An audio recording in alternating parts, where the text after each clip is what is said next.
My son Mark looked at my swollen eye, the skin already turning a dark, angry purple.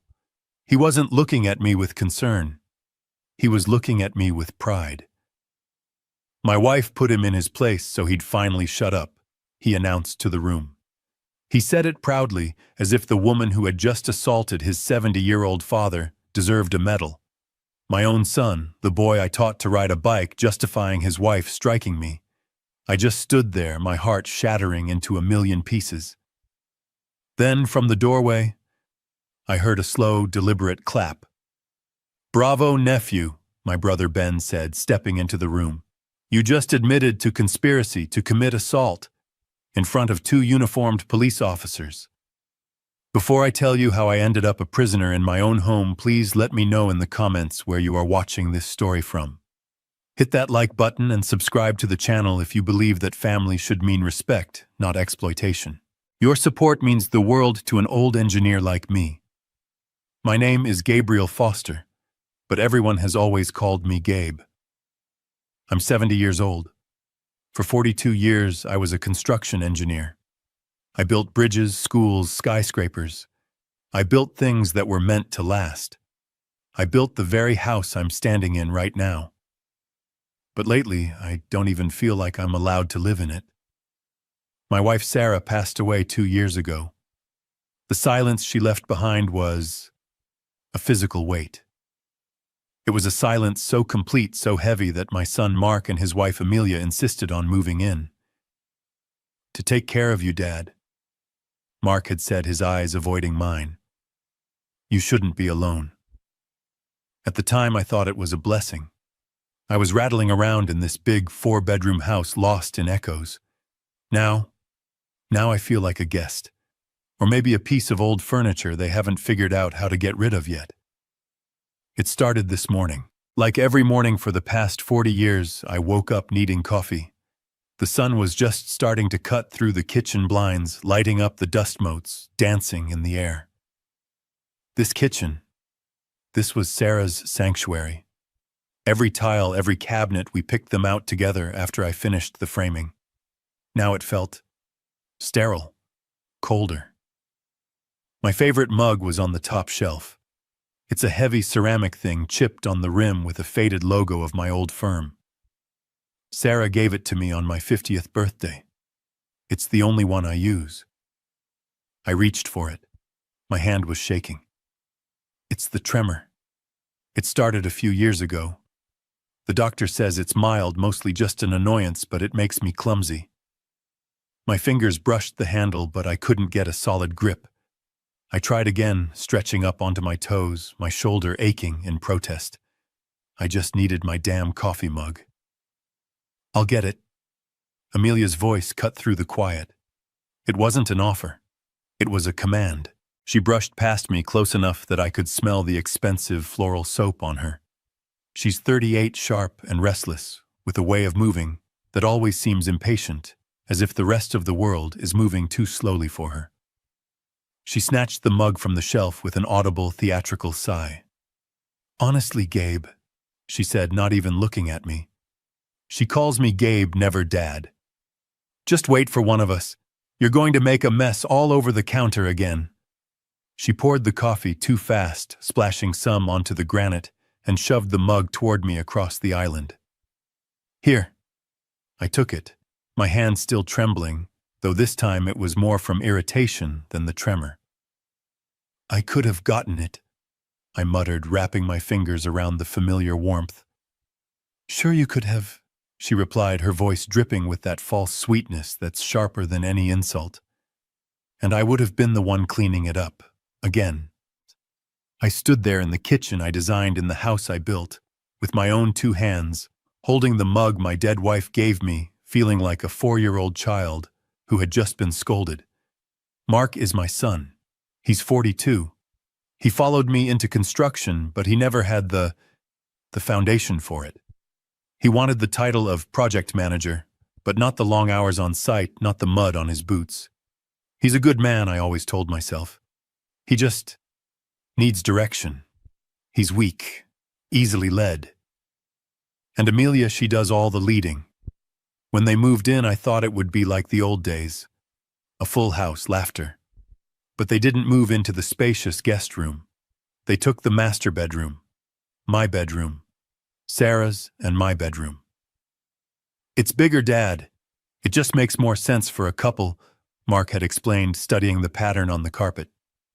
And it has the private bath. I sleep in Mark's old childhood room now. The single bed feels small. The walls are still covered in his old high school baseball pennants. I feel like I'm visiting my own past while strangers run my present. I took my coffee and retreated to the breakfast nook, a small bay window Sarah had insisted on where she used to read. Amelia stayed in the kitchen, opening and slamming cabinets with unnecessary force. I watched her over the rim of my mug. She was surveying the room like a general planning an invasion, her eyes landing on every little thing that was mine, that was Sarah's. "This is ridiculous," she said mostly to herself, but loud enough for me to hear. She grabbed an old wooden spice rack Sarah had mounted by the stove, a gift from her mother. "What is this even for? It's just clutter."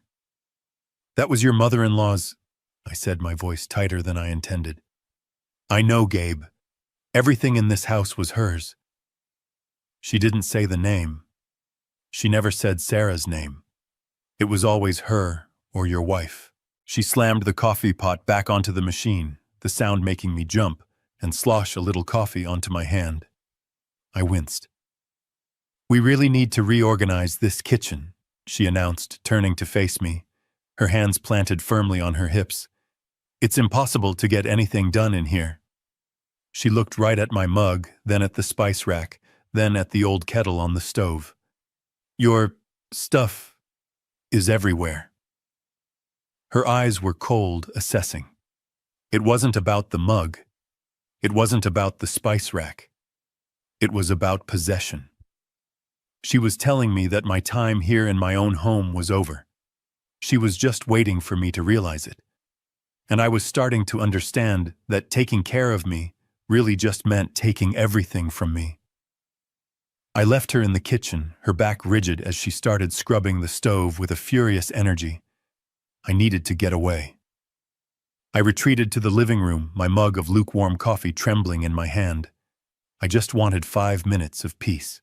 5 minutes to sit in my armchair, the worn leather one Sarah always said molded perfectly to my back, and just be.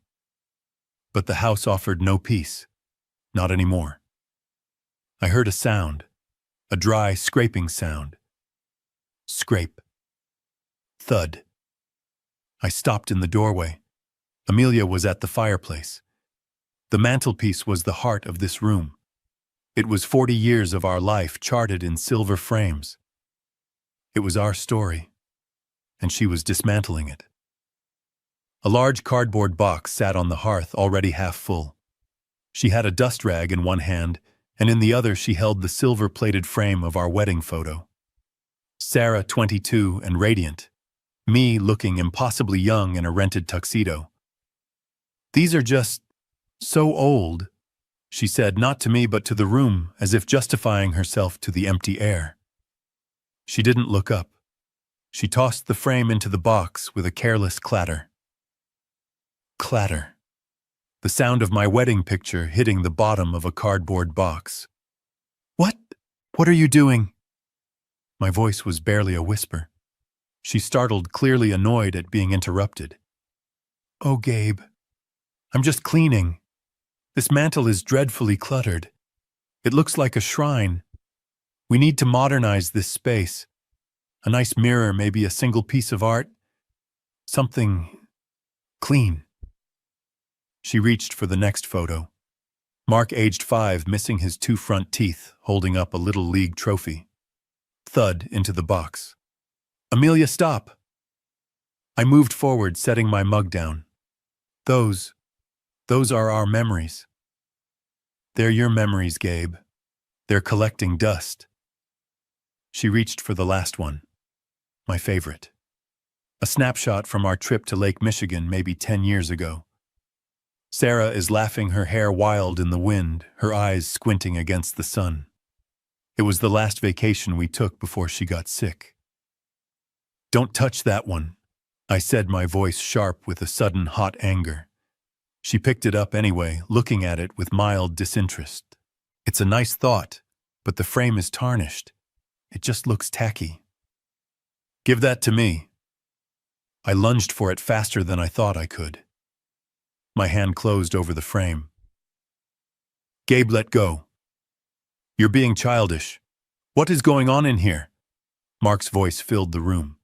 He was standing in the archway, holding his briefcase, his tie already loosened. He looked tired. He always looked tired lately. Thank God, Mark, Amelia said, letting go of the frame so abruptly I almost dropped it. I clutched it to my chest. Your father is having an episode. I'm just trying to clean up and he's getting aggressive. I'm not aggressive, I said, my voice shaking. She's throwing her away. I looked at my son. Mark, that's your mother. She's packing away photos of your mother like it's trash.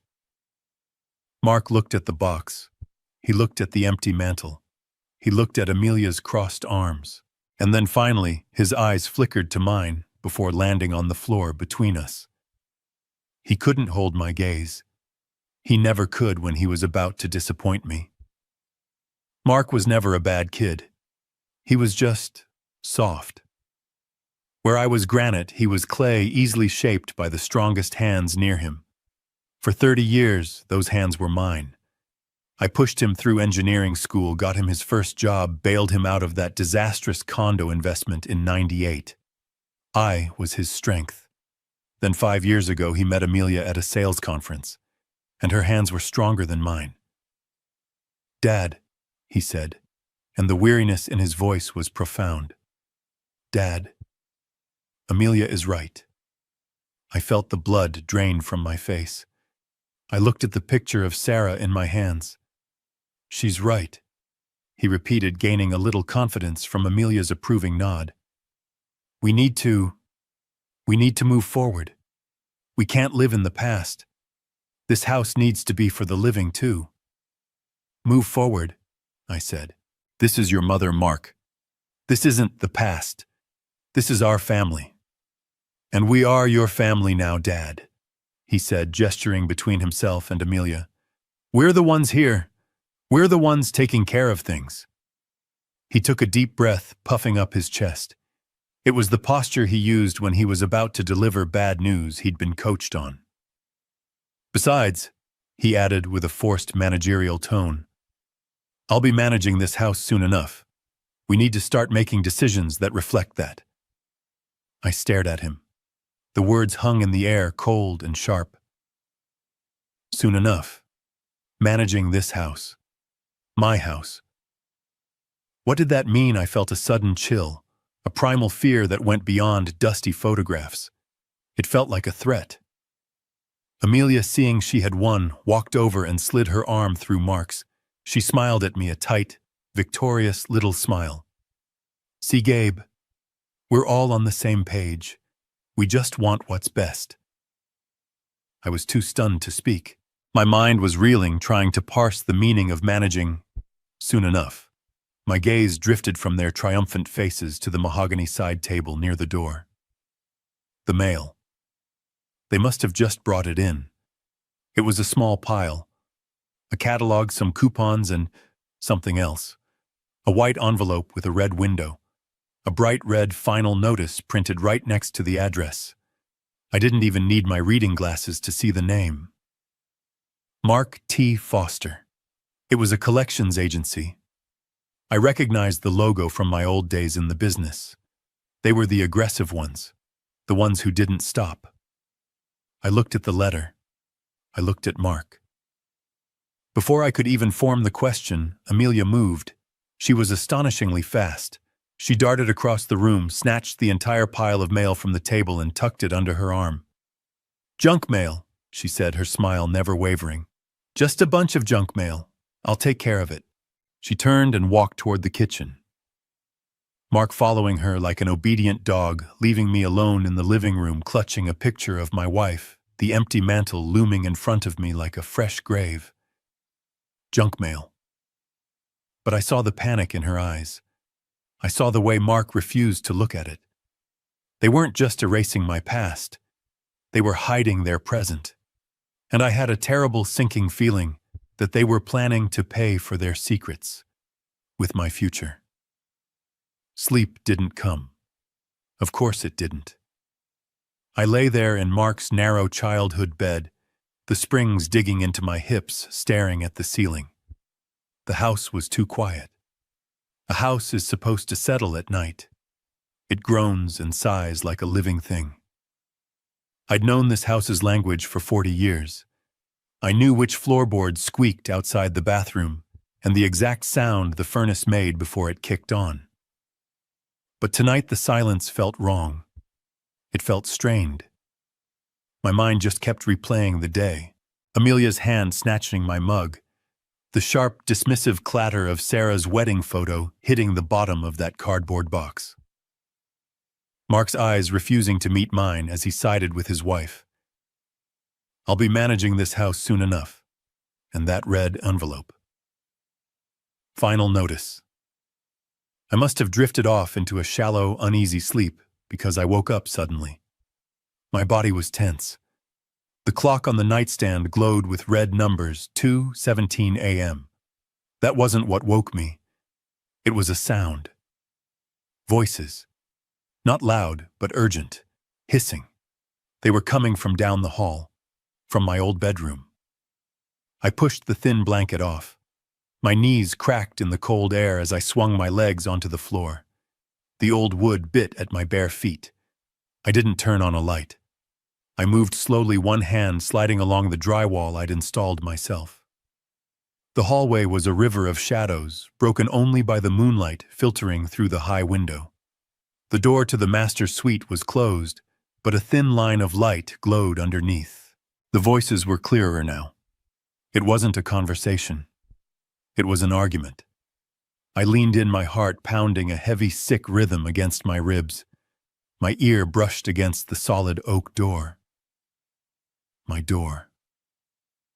$80,000, Amelia. It was Mark's voice, high and strained.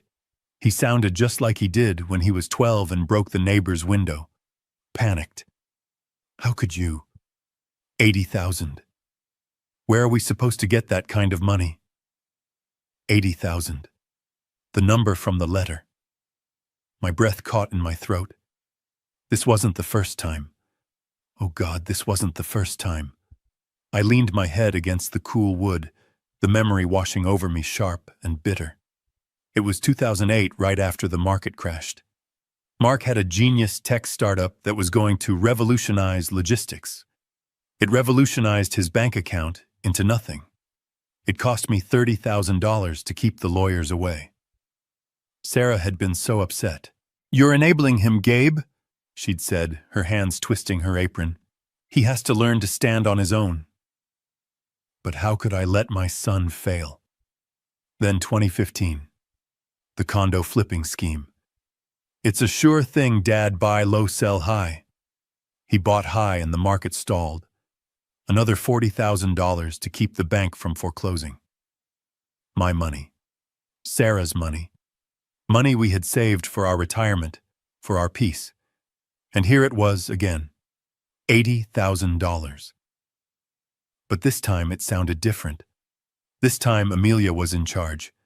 Her voice was a low hiss, sharp and cold as ice. "Will you shut up? You're going to wake him. It doesn't matter what I did. It matters how we fix it. And I already have a plan." A plan. What plan?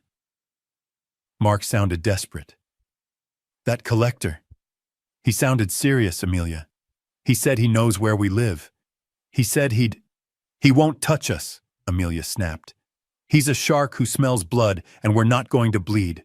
The problem will be solved by the end of the week. I told you." "How?" There was a short, heavy silence. "We just need the old man to sign the papers." The old man. Not Dad, not Gabe. The old man.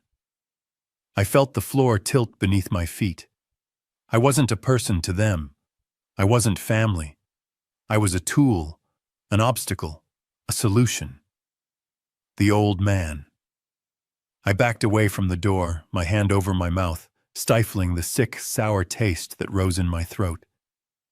I stumbled back to my room, the small cold room with the baseball pennants, and sat on the edge of the bed. Sign the papers. What papers? What had they found? What were they planning? The final notice on the table. The $80,000 debt. And now the papers. It wasn't just about cleaning out Sarah's photos anymore. It wasn't about a stupid coffee mug. This was about money. A lot of it. My money. My house. The home I had built. They weren't taking care of me. They were positioning themselves. They were waiting for me to sign away my life. A cold, terrifying dread settled into my bones. This wasn't neglect. This wasn't modernization. This was a strategy. And I was the target. I didn't sleep for the rest of the night. I just sat there in that narrow bed, watching the gray light of dawn creep into the room. The fear and shock from the night at the sound of their whispering voices had settled into something cold and hard in my chest. The old man signed the papers. I was no longer a grieving husband being cared for by his family. I was a problem to be solved, a resource to be tapped. I was a target. When I heard the shower start down the hall, I went to the kitchen. I made my own coffee. My hand, I noticed, was perfectly steady. The tremor that usually bothered me in the morning was gone, burned away by pure, cold adrenaline. I sat at the kitchen island, nursing Sarah's mug, and I waited. I knew it was coming today. Amelia came downstairs at 8, looking bright and refreshed. She was wearing a yellow sundress, as if it were a beautiful spring day and not the morning of a planned ambush. The performance was sickening. "Gabe, good morning," she chirped. Her voice was like warm honey, and it made my skin crawl. "Did you sleep well?" I just looked at her over the rim of my mug.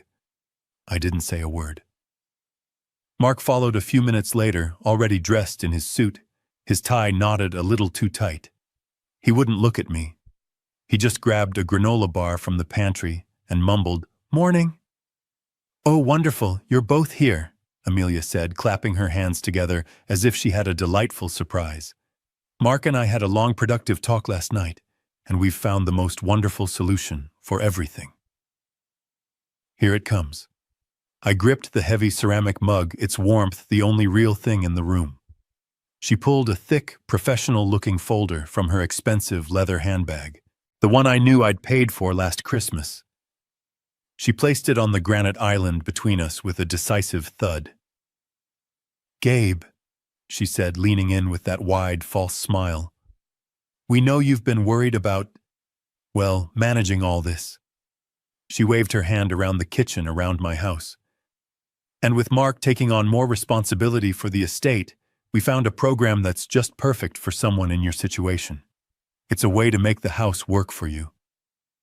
She pushed the folder toward me. "It just needs your signature. A few places." I didn't move. "What is it, Amelia?" "It's just some simple financial papers, Dad." Mark cut in, his voice too quick, too rehearsed. "It helps us consolidate the assets. Makes things cleaner for the future." "Cleaner," I repeated. I opened the folder.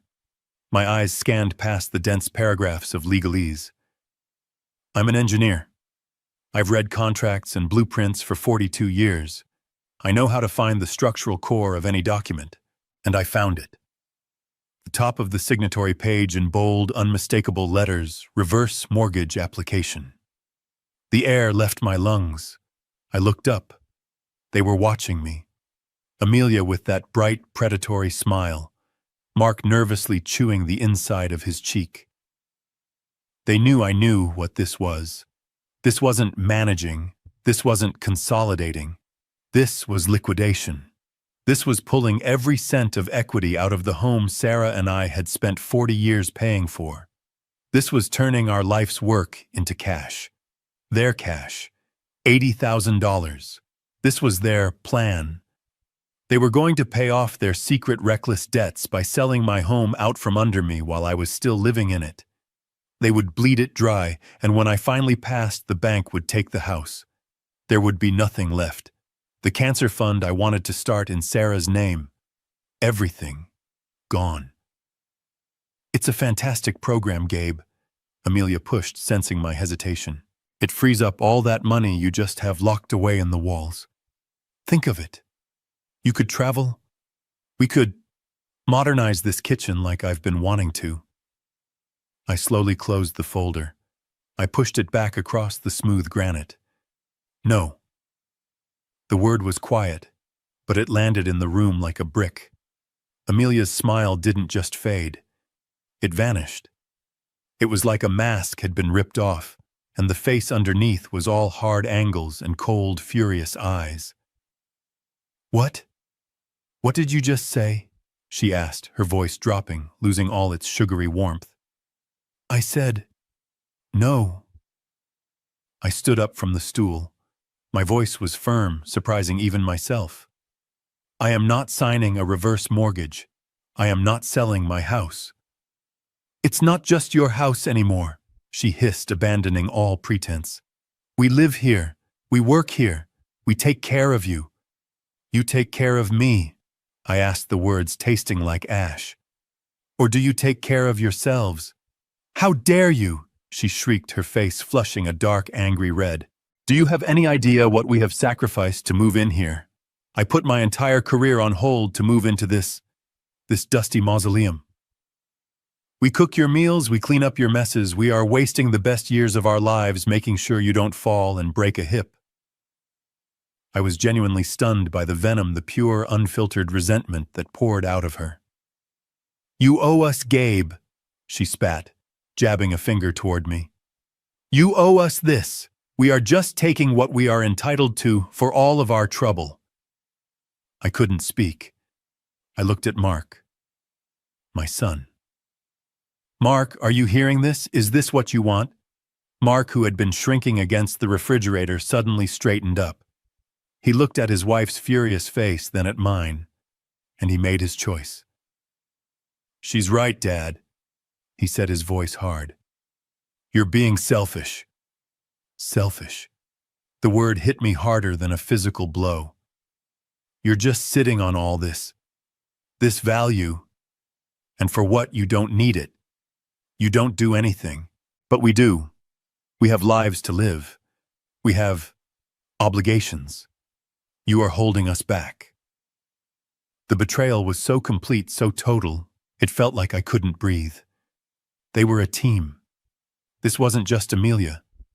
This was Mark, too. My boy. Amelia snatched the folder from the counter, her eyes narrow slits of pure hatred. You'll sign, she said, her voice a low, dangerous promise. One way or another, you will sign, or you'll find out just how selfish we can really be. She grabbed Mark by the arm. We're leaving. I can't even look at him right now. They stormed out of the kitchen. I heard the front door slam, the sound rattling, the windows rattling, the very foundation of the house I built. I stood alone in the sudden, echoing silence. My coffee was cold. My heart felt like a stone. This was it. The lines were drawn. This wasn't a misunderstanding. This wasn't just greed. This was a planned attack. This was a war. And they had just fired the first shot. I was left standing in the silence, the sound of the slammed door vibrating through the soles of my feet. They were gone. They had gone to work, to the gym, to live their lives, leaving me in the house. I built a house where I was now just an obstacle. My mind raced. You owe us. You're being selfish. One way or another you will sign. They were threatening me. My own son was threatening me. The reverse mortgage. They were $80,000 in debt, and they were going to use my home, Sarah's home, to pay for their mistakes. I had to stop them. But they were right. They had me. I was a 70-year-old man with a tremor. Who would believe me against a vibrant, concerned young couple? My documents. I needed my documents. The deed. My will. My bank statements. I kept everything in the heavy fireproof filing cabinet, in my study. I walked down the hall, my heart a heavy cold stone in my chest. This hallway. This was where I taught Mark to read, sitting on the floor, pointing to the words in his little picture books.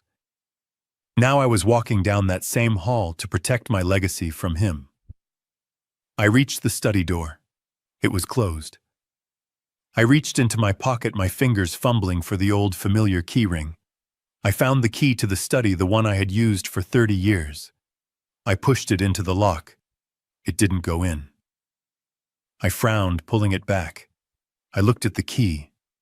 It was the right one. I tried again. It hit something solid, metal blocking metal. I looked closer. My blood turned to ice. It wasn't my lock. The aged bronze knob and deadbolt I had installed in 1983 were gone. In their place was a new shiny brass set, the kind with a high-security deadbolt. They had changed the lock. I jiggled the knob. It was solid, locked. I heard footsteps on the stairs and turned. Amelia was coming down, dressed in yoga clothes, her phone in her hand. She stopped when she saw me standing there, my hand still on the knob. Her face was a mask of bored indifference. "Why is my office locked?" I asked. I managed to keep my voice steady. "I already told you, Gabe," she said, scrolling on her phone. "It's my office now. We can't have you wandering in and misplacing things." "You changed the lock," I stated. "Of course we did." She finally looked up, her eyes flat and cold. "Mark and I need privacy for our finances.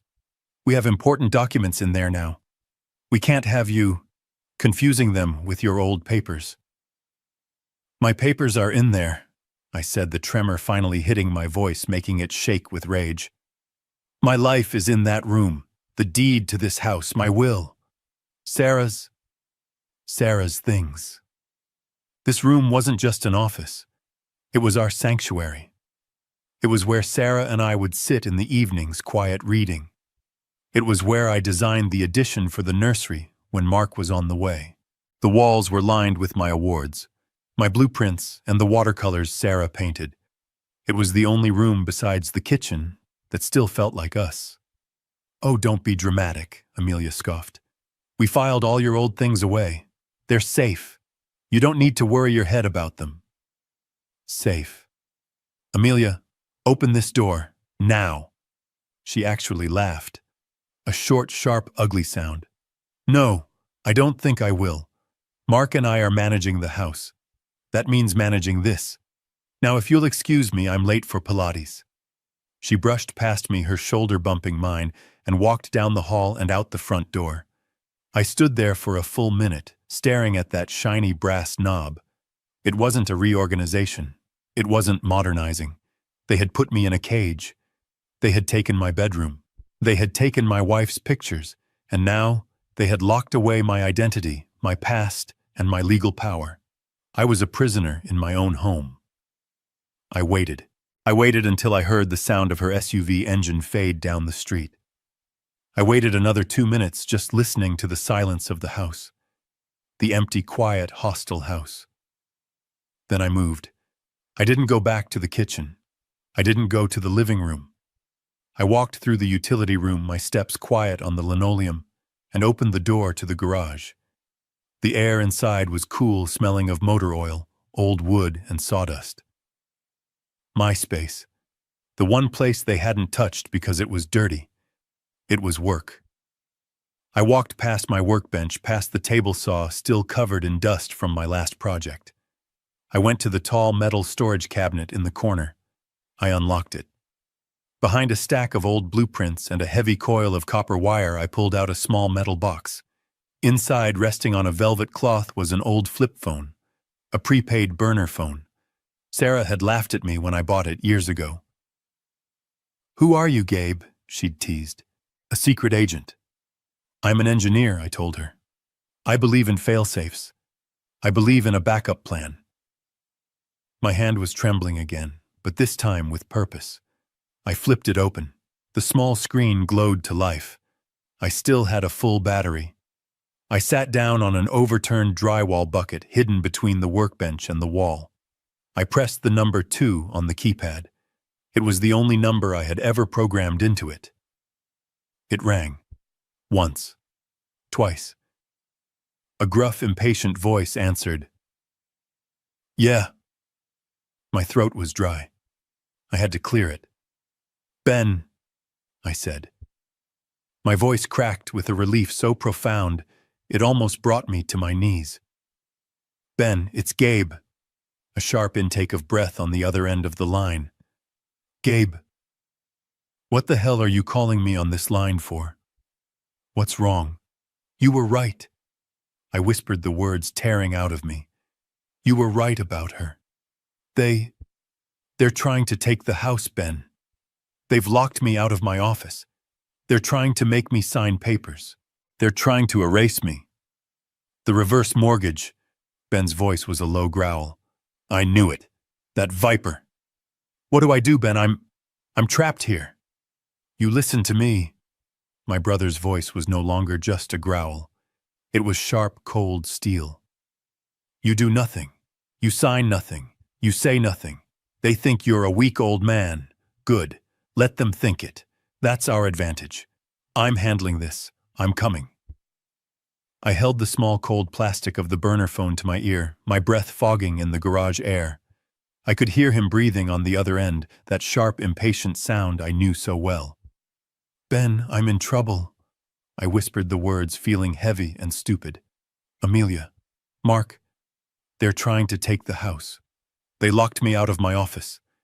They're trying to force me to sign a reverse mortgage. There was a long, terrible silence on the line.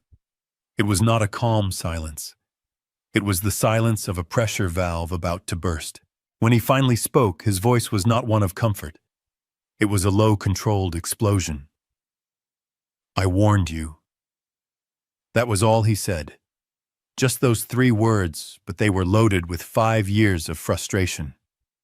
Ben, I know I didn't want to believe. No, you didn't want to listen, he snapped. I told you not to let them move in. I told you 5 years ago when Mark first brought her home for Christmas. I begged you, Gabe. But you always have to see the good in people. You always want to build a bridge even when the person on the other side is holding a bomb. That's my brother Ben. 68 years old, and even in retirement, he never stopped being the most ruthless corporate lawyer in the state. We are night and day. I am the engineer. I build things up, I trust blueprints, I believe a solid foundation will hold. Ben tears things down. He finds the weak points, the cracks in the contract, the legal loopholes. He's the old fox, and I suppose, am the old trusting fool. What did you do, Ben? I asked, already knowing I wouldn't like the answer. I did my job as your brother, he growled. You were bringing a complete stranger into the family, into Sarah's house. You're damn right I ran a background check. I squeezed the phone, my knuckles white. And she's trash, Gabe. She's professional grade A trash. I could hear him pacing his dress shoes, clicking on what I imagined was his polished hardwood floor. Her name wasn't always Amelia. She has 2 other last names. She's from Reno, Nevada. You know what they have in Nevada, Gabe, quick marriages and weak regulations. What are you saying? My voice was barely a whisper. I'm saying... Ben's voice dropped, and the anger was replaced by something colder, something that terrified me. That our Mark is not her first husband. He's not even her second. My legs gave out. I sank down onto the overturned drywall bucket, my back hitting the cold garage wall. What? 2? Ben said, his voice clipped and precise like he was reading from a file. Husband number 1. A small business owner in his 60s. They were married for 8 months. He died. Fell down a flight of stairs. She inherited the house and a small insurance policy. Husband number 2. A retired trucker also in his 60s. They were married for a year and a half. He died. Food poisoning. Accidental. She inherited his truck, his savings, and his pension plan. I couldn't breathe. I was just staring at a spider web in the corner of the garage trying to process the words. Accidents. Ben. Ben, are you saying she... I'm saying she has a pattern, Gabe. And now she's moved in with you. Another man in his 70s with a fully paid-off house and a son she can wrap around her little finger. And you're telling me she wants you to sign over all your equity, that they changed the locks. My God. Gabe, you're not just in financial trouble. You are in danger. I thought of the argument I'd overheard. We just need the old man to sign the papers. They weren't just trying to pay a debt. They were trying to cash me out. You're too soft, Gabe. Ben's voice was almost sad now. I've told you your whole life. You trust too much. You want to believe Mark is just weak, that this is just about money. But you're dealing with a black widow. And your softness, it's going to get you killed. It's going to kill Sarah's legacy. I clutched the phone. What do I do, Ben? She's in the house. She's in Sarah's room. Mark, he's on her side. You do nothing, Ben commanded. The lawyer was back. The tactical mind was spinning. You do exactly what they expect you to do. You act defeated. You act confused. You are the old man they think you are. Do you understand me? Yes, but... Why? Because we can't just fight the reverse mortgage. This is bigger. That background check is 5 years old. It's just context. It's not proof of what she's doing now. Right now, it's your word against theirs. A grieving old man versus a caring young couple. They're locking you out of your office. They're taking away your wife's pictures. They're isolating you. I know this playbook. Ben took a deep, audible breath. They're trying to build a legal precedent, Gabe. They're creating a narrative that you're senile, that you're incompetent, that you can't be trusted with your own affairs. So when they finally do forge your signature, or when you have an accident, they'll be the ones in control. They'll be the concerned guardians. He paused, letting the horror of the words sink in. They think you're stupid. We're going to use that. We can't act yet. We need proof, Gabe. We need undeniable proof of their intent. Proof of intent! Ben's voice was a sharp, grating sound in my ear. That's the standard, Gabe. We need them to say what they plan to do. We need them to trust on their own. I'm overnighting you a package. It'll get there tomorrow by 10. What package? Amelia checks all the deliveries. Not this one. It'll be addressed to G. Foster Engineering Dept. It'll look like old work supplies. I'm sending you 3 cameras. One is a smoke detector, the others look like USB chargers. You're an engineer, you'll figure it out. I'm also sending you a bump key set for that study door.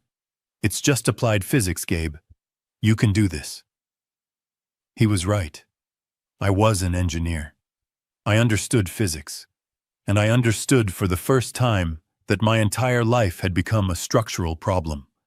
My family was a faulty building, and I needed to find the stress fractures before the whole thing collapsed on top of me. The next morning was agony.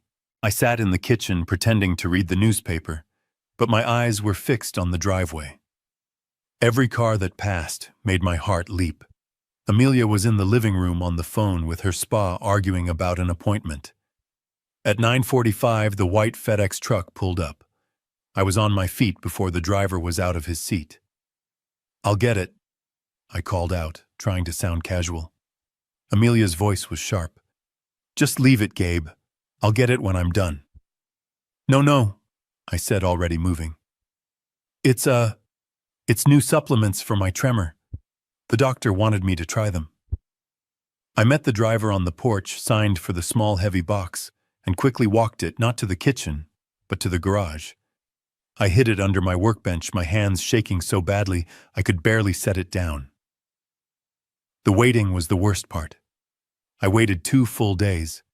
I was the old defeated man. I stayed in my room. I ate the bland, simple meals they left for me. I nodded when they spoke. I made myself invisible. Then Friday night, Amelia came into the living room dressed in a black dress I didn't recognize. "Mark and I are going out," she announced. "We have a dinner reservation. Don't wait up." She looked at me in my old armchair. "I ordered a pizza for you. It should be here in an hour. Try to keep the box in the kitchen, okay? I just had the carpets cleaned." The condescension, the casual cruelty of it, didn't even sting anymore. It was just fuel. The moment I heard the garage door rumble shut, I was up. The house was mine again, if only for a few hours. My first stop was the package. I tore it open. The cameras were tiny, impossibly small. The bump key set looked complicated, but Ben was right. It was just physics. My hands were shaking. The tremor was back, amplified by adrenaline. I fumbled with the first camera, the smoke detector. I went to the living room. The mantelpiece, now empty and sterile, was the focal point. Directly above it was the old smoke detector. I dragged a chair over my knees, aching as I climbed onto it. My hands were sweating. I couldn't get a grip on the small screws. I dropped one. It bounced on the hearth and rolled under the sofa. "Damn it," I whispered, climbing down. I got on my hands and knees, my old joints screaming. I felt a wave of humiliation. This was my house. I was crawling on the floor, hiding, planting spy cameras, just to prove I had the right to live here. I thought of Mark. I taught him to ride his bike in this very room. We'd pushed the furniture back and he'd wobbled between the sofa and this fireplace, his face a perfect mix of terror and joy. "You got me, Dad. Don't let go." "I got you, son," I whispered to the empty room. "I always got you." But he had let me go. He'd let me fall. I found the screw, climbed back up, and finally got the new detector in place. The tiny invisible lens was aimed perfectly at the mantel and the sofa. Next, the kitchen. This one was easier. The USB charger. I plugged it into the wall outlet right by the island, the one Amelia always used to charge her phone. It was perfect. It had a clear view of the whole kitchen, the back door, and the breakfast nook where they'd ambushed me. Last was the study. The locked door. My sanctuary. I took out the tools Ben had sent. My hands were slick with sweat. This was the hardest part. The sound. The noise of metal on metal. I slid the tension wrench into the lock. I inserted the bump key. I held my breath. I remembered the video Ben had texted to the burner phone. Apply steady tension. A sharp, firm tap. Not too hard. I tapped the key. Clack. It was deafening in the silent house. My heart hammered against my ribs. What if they came back? What if they forgot something? I tapped it again. Clack. Nothing. I was doing it wrong. I, an engineer who had designed structural joints for 40-ton bridges, couldn't defeat a simple deadbolt. "Come on, Gabe," I muttered. Physics. I took a deep breath. I reset the wrench. I inserted the key. I applied the tension and tap. The click of the tumblers falling into place was the most beautiful sound I had ever heard. The knob turned in my hand. The door swung open. It was cold inside, and it stank of Amelia's floral perfume. She had taken it over completely. My desk was covered in her bills, fashion magazines, a new laptop. My blueprints, my awards, my engineering books. They were gone. I looked in the closet. They were shoved into the back in 2 unlabeled cardboard boxes, thrown away just like Sarah's pictures. I saw the outlet under the desk near the floor. I plugged in the second USB charger, the lens aimed right at the desk chair. I didn't stay. I couldn't. I locked the door from the outside, pulled it shut, and tested the knob. It was secure. I had left no trace. I retreated to my little room, the baseball pennants mocking me on the walls. I grabbed the burner phone from my pocket. Ben had already configured it. I opened the simple hidden app he'd installed. I tapped the screen. The feed from the kitchen camera flickered to life. I saw the empty island, the spice rack Amelia hated. I tapped again. The living room. The empty mantel. The chair I was just climbing on. I tapped a third time. The study. The view from under the desk aimed at the empty leather chair where my son and his wife would sit and plot my destruction. I could see them. I could hear them. The trap was set. The rage had cooled, replaced by a cold, hard patience. They thought I was the old clueless man. They thought I was the prey. They had no idea I had just become the hunter. I spent the next 2 nights huddled in that narrow room. I locked the thin, hollow door, something I hadn't done since I was a teenager. I told them I was feeling ill, that I must have caught a bug. I didn't want to be a bother. "Oh, that's fine." Amelia's voice came through the door, sounding almost cheerful. "You just rest, Gabe. We'll leave a tray for you outside." They were relieved. They were happy to have me out of the way.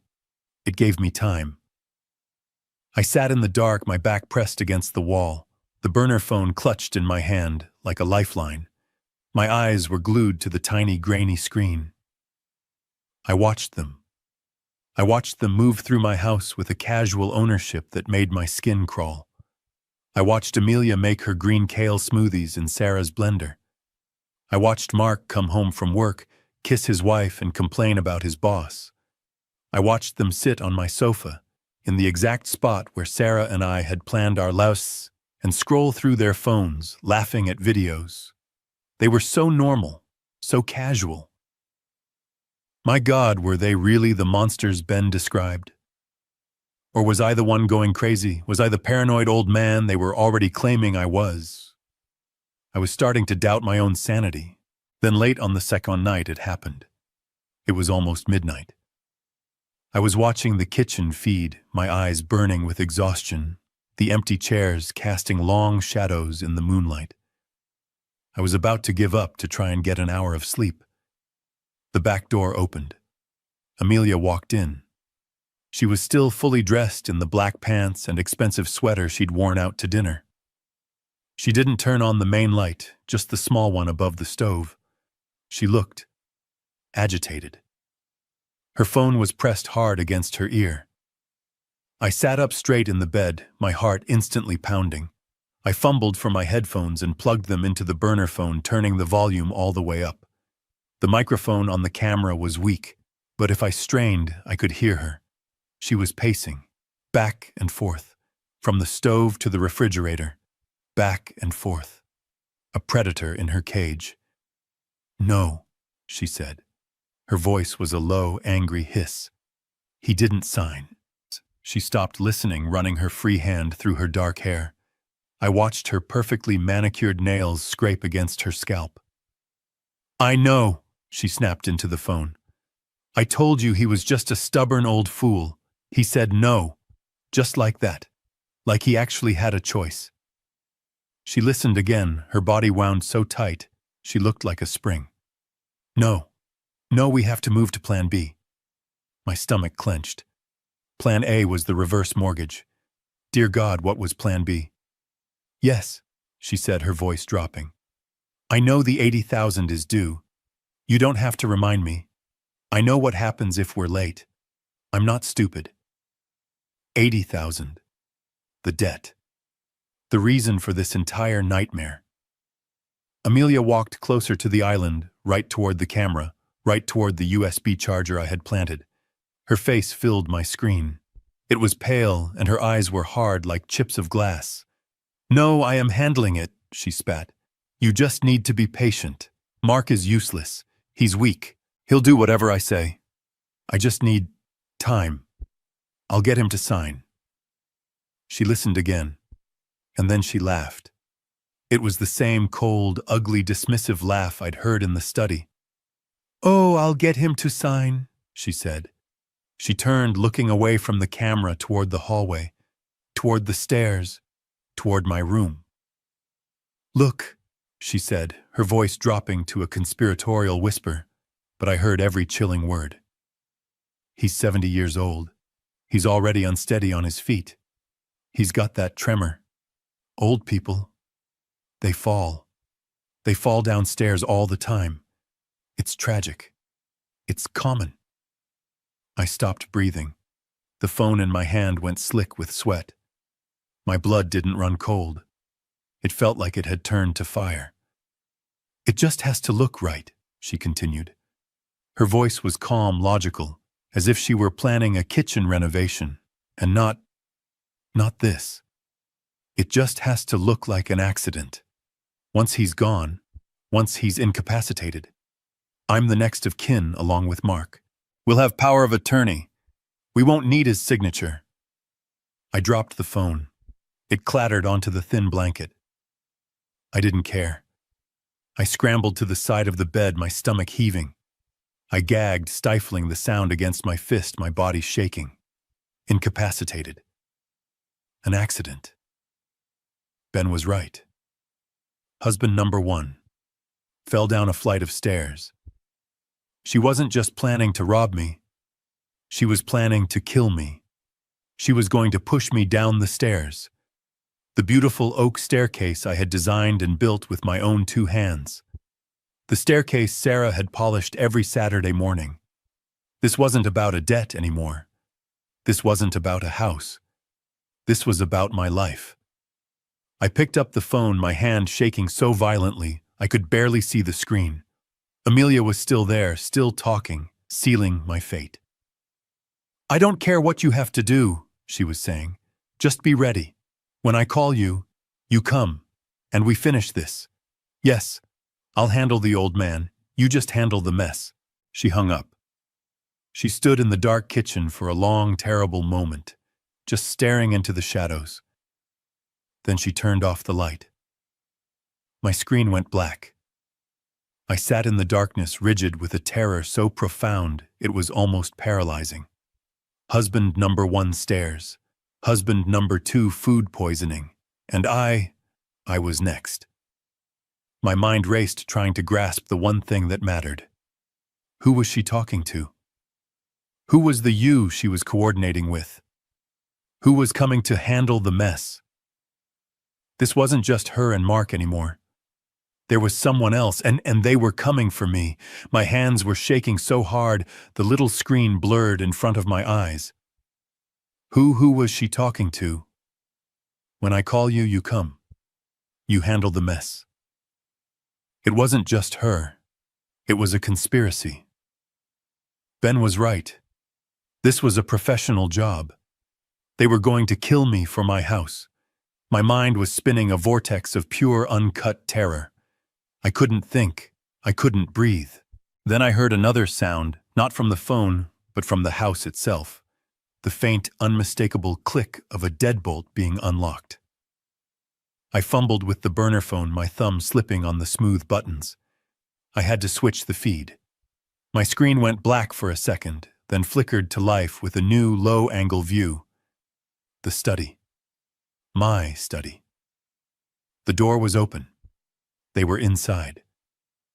Amelia was sitting in my leather desk chair, the one Sarah had given me when I first made partner. Mark was standing beside her, leaning over the desk, his back to the camera. They were illuminated by the harsh white light of the desk lamp I used to read blueprints. I don't know, Amelia, Mark was saying, his voice tight with nerves. I don't like this. You don't have to like it. You just have to be quiet, she snapped. I'm trying to concentrate. What were they doing? I watched as Mark shifted, revealing what was on the desk. Amelia had a pen in her hand, a fine-tipped black pen.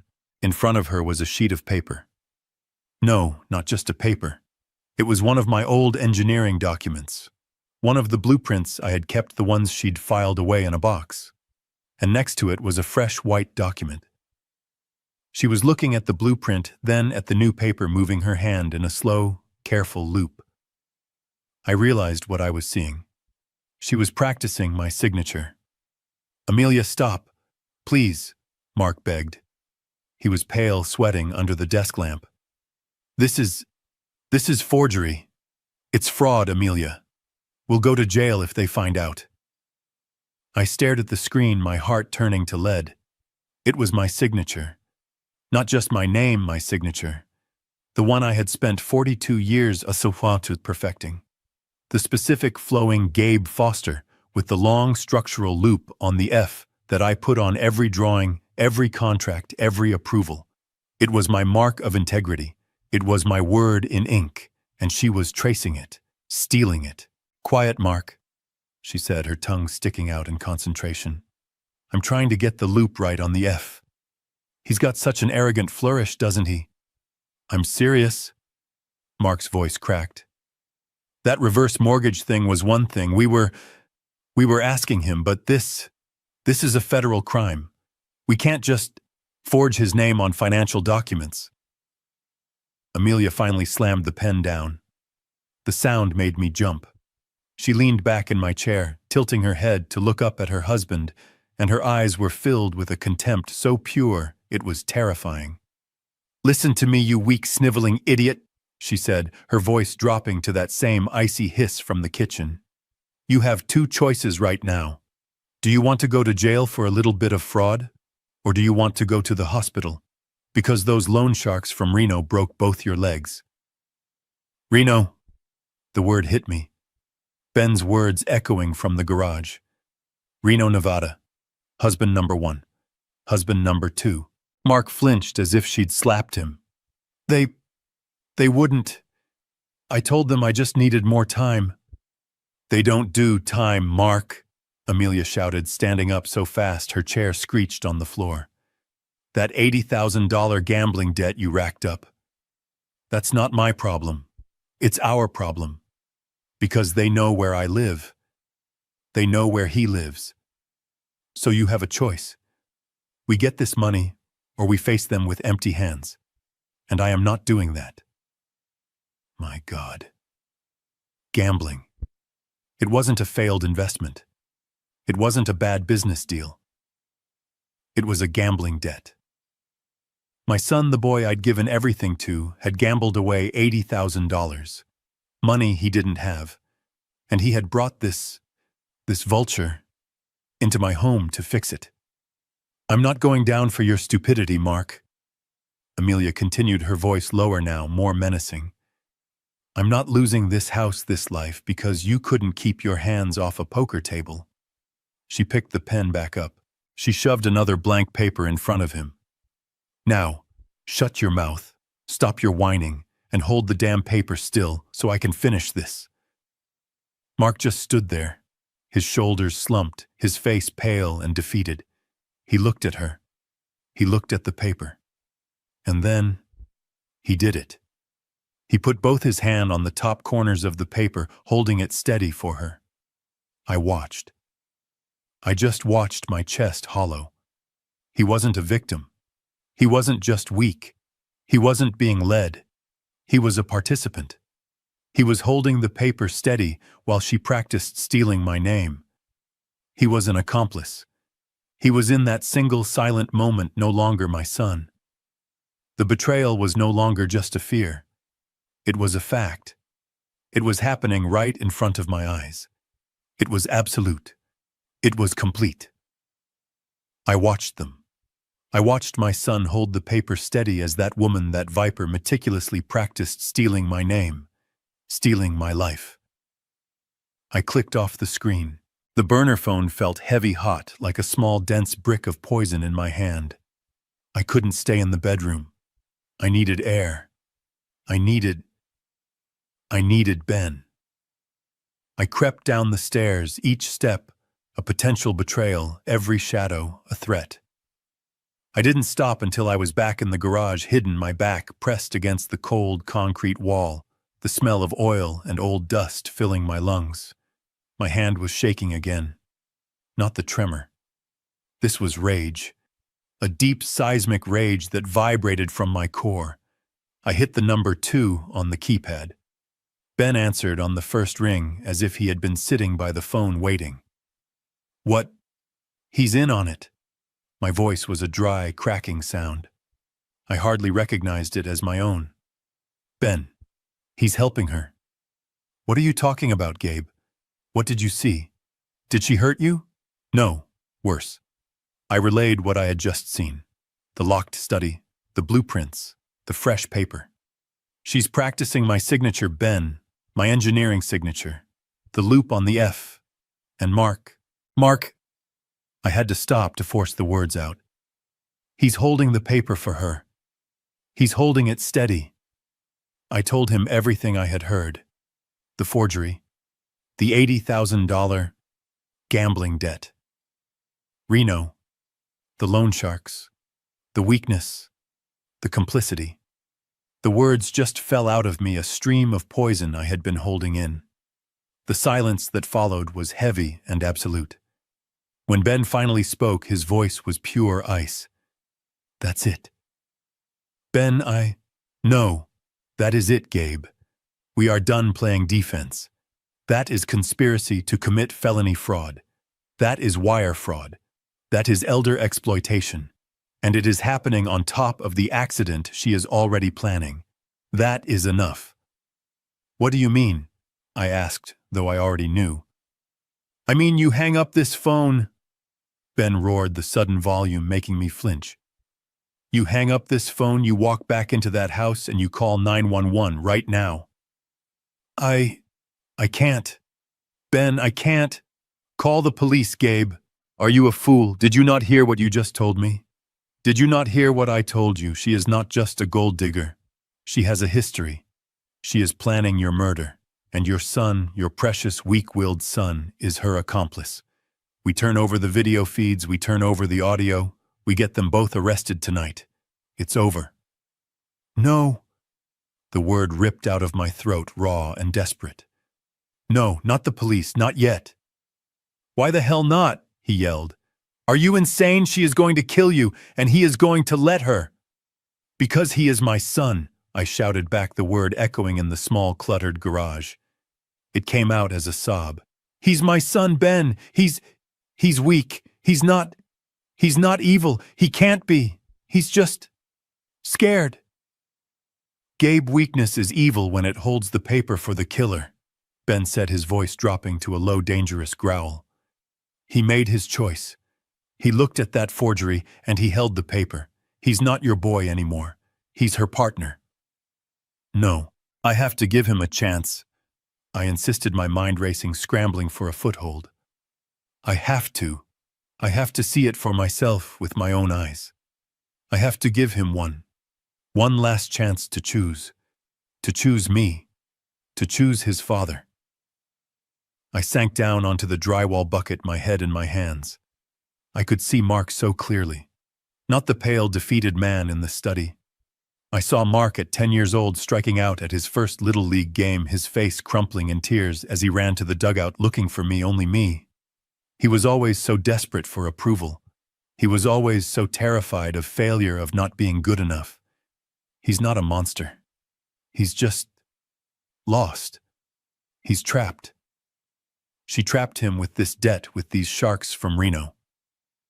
He's scared. I had to believe that. If I didn't believe that, then 42 years of my life had been a lie. Then everything was gone. Gabe, you're a fool, Ben said, his voice flat with resignation. He's going to let her put you in the ground. No, I said, my head snapping up. A new thought, cold and hard and clear, was forming in the chaos. He's not. Because we're not going to wait for them to act. We are not going to wait for the accident. We're going to force their hand. What are you talking about? My birthday. I said, the plan suddenly materializing whole and complete. My 70th birthday is this Saturday. Gabe, this is not the time to be planning a damn party. It's the perfect time, I said, my voice hardening. I was an engineer again. I was designing a structure, a trap. They're getting desperate. They failed with the reverse mortgage. The forgery is clearly taking too long.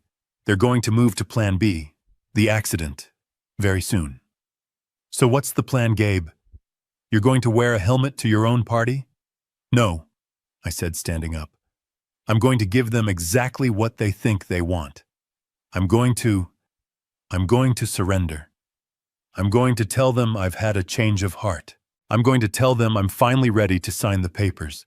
I'm going to give my son one last public chance to stop it, or to help them push the pen. I hung up the burner phone, the plastic clicking shut. The absolute silence of the garage pressed in on me. Ben was right about everything. He called me a fool. But I was a fool with a plan. I stayed out there for an hour, just breathing in the cold smell of oil and old tires, letting the rage settle, letting it cool and harden into something dense and heavy. Resolve. I didn't go back into the house until I heard Mark's car pull in much later that night. I heard them moving around, their voices low and muffled. I stayed in my room, the thin door locked. The next morning I took my time. I didn't shave. I looked at my face in the small bathroom mirror. My eyes were red. My skin looked gray. I put on my oldest pair of slippers, the ones where the sole was coming loose, and my gray, worn-out bathrobe. I practiced letting my shoulders slump. I practiced letting my hands shake. I looked finally exactly like the man they thought I was. Defeated. Confused. Old. I shuffled down the hall, making sure my feet dragged on the carpet. I found them in the kitchen, exactly where they had ambushed me the day before. They were sitting at the island heads, bent together, whispering over a laptop. The minute they saw me, they fell silent. Amelia looked up, her face a mask of annoyed impatience. Mark looked away. They were vultures waiting for me to die, and they were angry that it was taking so long. I leaned heavily on the granite countertop, as if the walk from my room had taken everything out of me. "You were right," I said. My voice was a dry, weak croak. Amelia's head snapped up. Her eyes narrowed, searching my face for a trick. "What did you just say, Gabe?" I slumped onto the stool, the one I used to sit on with Sarah while she cooked. I ran a shaky hand over my unshaven face. I said, "You were right. Both of you." I looked at Mark, trying to pour every last ounce of surrender I could find into my voice. I'm just an old man, and I'm tired. I'm so tired of fighting you." I watched them. This was the moment. Would they take the bait? I saw it. It was tiny, almost invisible, a look that passed between them. It wasn't just relief. It was triumph. Mark's shoulders, which had been tense and high, visibly relaxed. He let out a long breath he hadn't seemed to know he was holding. Amelia, the true predator, was better. Her entire posture softened. The hard, calculating eyes melted into a warm, sympathetic gaze. The actress was back. She slid off her stool and came around the island, placing a hand on my arm. Her touch felt like ice. "Oh, Gabe," she cooed, her voice suddenly dripping with a syrupy false concern. "I knew you'd understand. We knew you'd come around." She stroked my arm as if patting a dog. "We just want what's best for you. We just want to take care of you. You shouldn't have to worry about all this financial stress. That's our burden now." "I know," I muttered, letting my head hang. This house, Sarah, it's hard, it's just hard to let go." "Of course it is," she said, her voice like velvet. "But you're not letting go, you're letting us help. You're letting your family take the weight off your shoulders." "Yes," I said. "Yes, I want to do it. The papers, the reverse mortgage. I'll sign it." "That's wonderful, Dad," Mark said, his voice bright with the sound of $80,000 of gambling debt vanishing into thin air. "That's great. We can call the bank on Monday. They can send a notary right over." "No," I said, holding up a trembling hand. They both froze. The air in the kitchen snapped tight again. "No." Amelia's voice was sharp, the velvet gone. "No," I repeated, trying to sound frail and confused. I don't want to just sign it away. Not like that. Not in some back room with a stranger. This is my legacy. This is Sarah's house. It's a big deal. If I'm going to do this, I want to do it properly." "What does properly mean, Dad?" Mark asked, his impatience leaking through. "My birthday," I said. "My 70th. It's this Saturday, the The family is coming. Your aunt, your cousins. Ben is flying in. I looked at them, my eyes watery, pleading. I want to do it then, in front of everyone. Amelia's eyes narrowed. The victorious smile faltered, replaced by a flash of cold, reptilian suspicion. The shark sensed something was wrong with the bait. Why? She asked. Her voice was flat. Why in front of everyone? That's odd, Gabe. It's a private financial matter. I had to sell this. This was the most important performance of my life. I looked down at my shaking hands. I let a long, shuddering breath out. Because, I said, my voice cracking, because I'm embarrassed. I'm ashamed. I've been difficult. I've been selfish, just like you said. And I want the family to see. I want them to see that I'm finally doing the right thing, that I'm handing over the reins to you. I looked up, focusing on Mark. I want to make an announcement, a little speech to celebrate the future of the family, to celebrate you, Mark, taking over. I want it to be official. I let a single weak tear track down my rough cheek. I want them to see that I'm not a stubborn old fool. I want them to see that I trust my son. I watched Amelia. I could see the gears turning in her head. She was weighing the risk of a public scene against the reward of a public coronation, a public surrender. In front of witnesses, it would be ironclad. They could tell everyone, see, he wanted this. He's so happy. It would erase any suspicion, any doubt. She looked at Mark. His face was lit up. He loved the idea of a public validation of his father, finally officially anointing him. Amelia's calculating expression dissolved. She smiled. And this time, it was a real smile. A smile of pure, absolute, predatory triumph. She had won.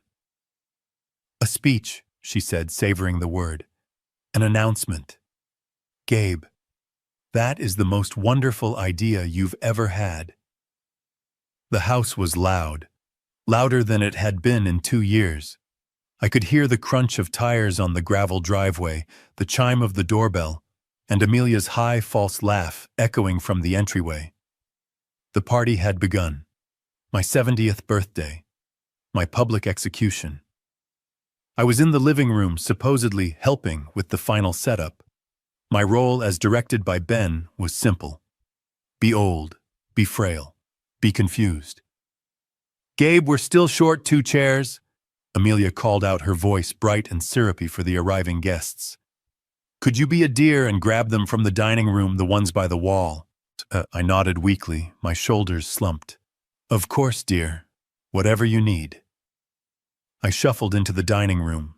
I gripped the back of the first heavy oak chair. I made sure to exaggerate the effort, letting my tremor, the one I usually fought to control, take over my hands. I let my breathing become shallow and wheezy. I dragged the chair, scraping its legs loudly across the hardwood floor. She was watching me. I didn't have to look.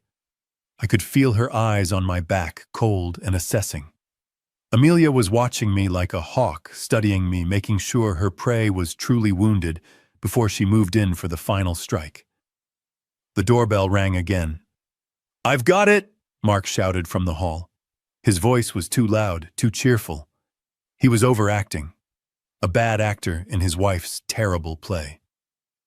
I heard the door open, and then a chorus of surprised voices. "Mark, my boy!" I froze. That booming, unmistakable growl. Ben. Uncle Ben. Mark sounded stunned. And Aunt Martha. Uncle Joe. We weren't expecting you. Nonsense. Ben's voice cut through the chatter. It's my big brother's 70th. You think we'd miss that? We just flew in this morning. Surprise? I shuffled back to the dining room to get the second chair. Ben, He'd done it. Aunt Martha was Sarah's younger sister, sharp as a tack, and fiercely protective of her memory. Uncle Joe was my oldest friend from the firm, a man who had seen me build my life from nothing. They weren't just guests, they were witnesses. Ben had secretly expanded the guest list, filling the room with the only people in the world whose opinions Mark and Amelia actually cared about. People they wanted to impress. People they couldn't easily dismiss. It was brilliant. The stage was set, and now the audience was arriving. I dragged the second chair out, my heart hammering a frantic rhythm against my ribs. I paused, leaning on the chair's back, and took a few staged, shaky breaths. My eyes fell on the empty corner by the window. That was where Sarah's armchair used to be. The worn, comfortable floral one she loved. Amelia had moved it to the basement 2 months ago, claiming it clashed with the new rug she had bought with my money. I stared at that empty space. It felt like a physical hole in the room, a gap where her warmth and her reason should have been. "I'm doing this for you, Sarah." The words were a silent promise. They're not just taking a house. They are trying to erase you. They are trying to steal the legacy we built together. And I will not let them. Not while I still have breath. This performance, this agonizing weight, this shame of pretending to be weak, it was all for her. To protect the foundation of what we built. "Gabe, are you all right?" Amelia was suddenly at my side, her hand landing on my arm. Her touch was possessive, proprietary. She was the caring daughter-in-law, playing her part for the newly arrived witnesses. "You look so pale," she said, her voice dripping with that sickly sweet public concern. "You've done enough, really. Why don't you go sit down? Mark can get the rest." I'm fine, dear," I wheezed, patting her hand. Just need a moment. Getting these chairs. It takes a lot out of me these days. I'm not what I used to be." She smiled, a quick, satisfied flash. My weakness was exactly what she wanted to see. It confirmed her narrative. The poor, confused old man. We have to take care of him. He doesn't even know what's good for him. The room was filling up now. About 15 people. Ben was holding court by the fireplace, telling a story, his laughter booming. Aunt Martha was looking around the living room. Her eyes narrowed, clearly noticing the absence of Sarah's photos on the mantel. I watched Mark. He was a wreck, nervously pouring drinks, splashing wine on the counter. He kept glancing at Amelia, then at me, then at the relatives. He was a man walking a tightrope. The moment was getting close. My speech. The official surrender. I saw Amelia catch Mark's eye from across the room. She gave a sharp, subtle tilt of her head. It was a command. "Go." Mark nodded, his face pale and slick with sweat. He put down the wine bottle and slipped out of the room, down the hall toward the study. My study. I waited. I counted to 30. I needed to see. I pushed myself up from the chair. "Bathroom," I mumbled to Uncle Joe, shuffling toward the hallway. I didn't turn toward the bathroom. I stopped in the shadows of the hall, just peeking around the corner. They were standing just inside the study, the door cracked open. Amelia had followed him. She was holding a thick, blue-bordered folder. The reverse mortgage application. The death warrant for my home. "Do you have the pen?" she whispered, her voice a venomous hiss, all traces of the smiling hostess gone. Yes, right here," Mark said, patting his jacket pocket. He looked sick. "Good." She pushed the folder into his hands, gripping his arm so tightly her knuckles were white. "Keep this with you. Do not let it out of your sight. This is it, Mark. This is the whole play." "Amelia, I don't know," he whispered, his eyes darting toward the living room. "In front of everyone, Aunt Martha is here. Ben is here. It feels wrong." "It feels final," she corrected him, her voice like steel. "It's perfect. He announces it, he signs, everyone claps. It's a celebration. No one, not even that old fox Ben, can ever question it. No one can ever say we forced him. It will be his gift to us." She straightened his tie, her fingers moving like spider legs on his chest. "Be ready, Mark Cho," she commanded. "As soon as that old fool finishes his speech, you get that pen in his hand. Do you understand me? We finish this. Today." Mark just nodded, a silent, obedient puppet. He tucked the folder under his arm, his face a mask of terror and greed. He turned ready to walk back out and celebrate his father's final public surrender. The living room was hot. Too many bodies. Too many voices bouncing off the high ceilings. My 70th birthday party. I sat in my old leather armchair, the one Sarah always said was molded to my back. Now it just felt big and empty. I watched the scene. 20 people, maybe more. My whole life, or what was left of it, gathered in this room. They were laughing. They were drinking wine. They thought this was a celebration. I felt cold. The room was full, but I had never felt so alone. Across the room I saw her, Amelia. She was radiant. She was the perfect hostess, wearing an expensive cream-colored dress, her laughter bright and hard as glass. She looked like she already owned the place. And next to her, my son, Mark.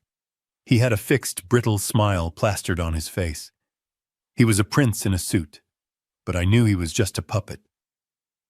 I saw his hand held just slightly behind his back. He was holding it. The blue folder. The reverse mortgage application. My death warrant. He kept tapping his fingers on it. A nervous, rapid thump, thump, thump. They were ready. They thought this was their moment of victory. Amelia caught my eye. She smiled at me, a wide, dazzling, false smile. She lifted her wine glass and tapped it with a perfectly manicured fingernail. Ting, ting, ting. The chatter in the room slowly died down. Every face turned toward her. Every face turned toward me. "Everyone," she said. Her voice projected, filled with that theatrical warmth that made my stomach clench. "Thank you all so much for coming, for being here to celebrate our Gabe, his 70th. It's just such a wonderful milestone." She beamed at me, the loving, devoted daughter-in-law. "And Gabe, I think he has a few words he'd like to say." Right, Gabe. This was it. The performance. My performance. I pushed myself up from the armchair. I made sure the movement was slow. I let my knees ache. I let my hand, the one with the tremor, visibly shake as I gripped the armrest for support. I saw Aunt Martha, Sarah's sister, look at me with a flash of real concern. Good. The act was working. "Thank you," I started. My voice was quiet. I cleared my throat, making it sound reedy and old. "Thank you all for coming. It means a lot to see so many faces." I looked around the room. I met Ben's eyes in the corner. My brother. He wasn't smiling. He was watching me. His gaze was like steel. He knew that this was the script. 70, I said, shuffling to the center of the room. It's a big number. It makes you think. It makes you think about the future, about legacy. I turned my gaze right onto Mark and Amelia. They were standing side by side, beaming like the cover of a magazine. The perfect, caring couple. As you all know, I continued, my voice wavering just a little, and this time it wasn't all acting. The last 2 years, they've been hard. Since she left. I had to pause. The pain was still real. It was the only real thing I had left. And it was my armor now. Since Sarah passed, I haven't been myself. I've been a burden. Nonsense, Gabe, Uncle Joe called out from the back. No, no, it's true, I said, waving him off. I let my hand tremble in the air. I know it is, but I've been lucky, so lucky, because I have Mark and I have Amelia. I turned to them. I tried to make my eyes look watery and grateful. They've been so wonderful. They moved in. They've been taking care of me. Amelia's smile, if possible, got wider. She reached over and squeezed Mark's arm, pulling him closer. And they've been so worried, I said. Worried about me, all alone in this big house. Worried about my finances. Worried about how I'm managing everything. They have been so concerned about my well-being. Mark nodded, his face a perfect mask of serious, dutiful concern. What a good son, what a loyal, caring boy I had raised. They've been helping me, I said, my voice dropping. Helping me review my assets. This big house, it's a lot for one old man to handle. It's a lot of value, just sitting here, wasted. The room was completely silent now. You could hear the ice clinking in someone's glass. I took a deep, shaky breath. And after many, many long talks with them, they've helped me come to a very important decision. I saw them. I saw Mark and Amelia. They both leaned forward. It was involuntary, eager. Amelia's eyes were shining, bright, hard, and greedy.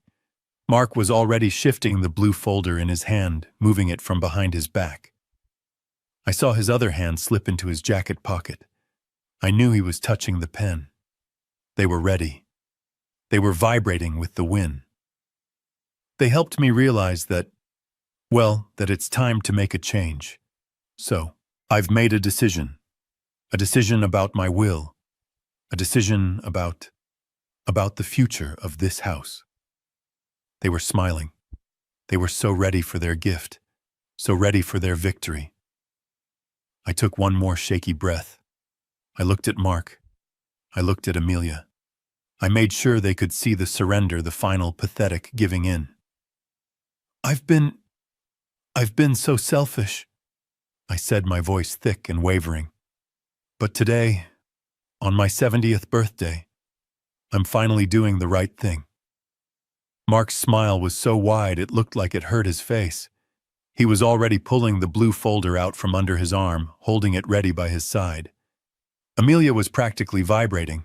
I swear she was almost bouncing on her toes, her eyes fixed on me, bright and hungry, like a coyote watching a wounded rabbit. So, I said, raising my voice just a little, letting it crack with emotion. I've made my decision. I want you all to be my witnesses. I have decided to sign over this house and my entire estate. Amelia let out a tiny, high-pitched gasp of victory.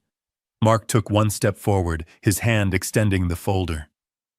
To the Sarah Foster Cancer Fund. The words just hung there. For one long, perfect, terrible second, nothing happened. The laughter, the chatter, the clinking glasses. It all just stopped. It was as if I had thrown a switch and cut the sound to the entire world. I watched Mark's face. The bright, eager, greedy smile didn't just fade. It broke. It shattered and fell away, leaving behind a gray, slack-jawed mask of utter confusion. The blue folder slipped from his numb fingers, hitting the thick carpet with a soft, dull thud. But Amelia, oh, Amelia. Her face was a work of art. I watched the blood drain from it, as if a plug had been pulled at her feet. She went from a victorious rosy glow to a waxy, chalky white. And then, as the meaning of my words slammed into her, as the $80,000 in debt and the loan sharks from Reno flooded her mind, the white was replaced by a dark, mottled purple, a deep, blotchy, ugly rage. Her mouth opened, but no sound came out. It was Aunt Martha, Sarah's sister, who broke the silence. Gabe, a cancer fund in Sarah's name. Her voice was thick with tears. Oh, Gabe, that's the most beautiful thing you could have done. Amelia finally found her voice. It was not the sweet cooing sound of the hostess. It was a low, guttural growl that barely sounded human. "What did you say?" I turned to her. My hand wasn't shaking anymore. My voice wasn't weak. I stood up straight, letting the full height I hadn't used in 2 years return to me. I felt the engineer's authority, the authority of the man who built this room, settle back onto my shoulders like an old familiar coat. I spoke clearly, my voice ringing out in the silent room, that my entire estate is going to a charity in my wife's name. This house will be sold, and the money will be used to help women like Sarah, people who actually need it. You can't," Mark stammered. He was looking at the folder on the floor, then at his wife's terrifying face. "But the papers, the mortgage, we talked. You said—" "Oh, those papers," I said, turning my attention to him. "My son. The reverse mortgage application, the papers you were going to have me sign, the ones your wife practiced forging my signature on last night." The room let out a collective gasp. I saw Ben in the corner just smile. "I am not signing your papers," I said, my voice dropping cold and hard as the granite in the kitchen. "Not today. Not ever. The bank account you were trying to pay off. The $80,000 gambling debt from Reno. You're on your own, son." Mark looked like I had physically struck him. He staggered back a step. How did you—" But Amelia wasn't confused anymore. She wasn't stunned. She was a cornered animal. She looked at me, and all the masks were gone. The caring daughter-in-law, the concerned wife, the modern hostess, all gone. All that was left was the predator Ben had warned me about. Her eyes narrowed into thin, black, venomous slits. "You," she hissed. "You old bastard. You've been watching us."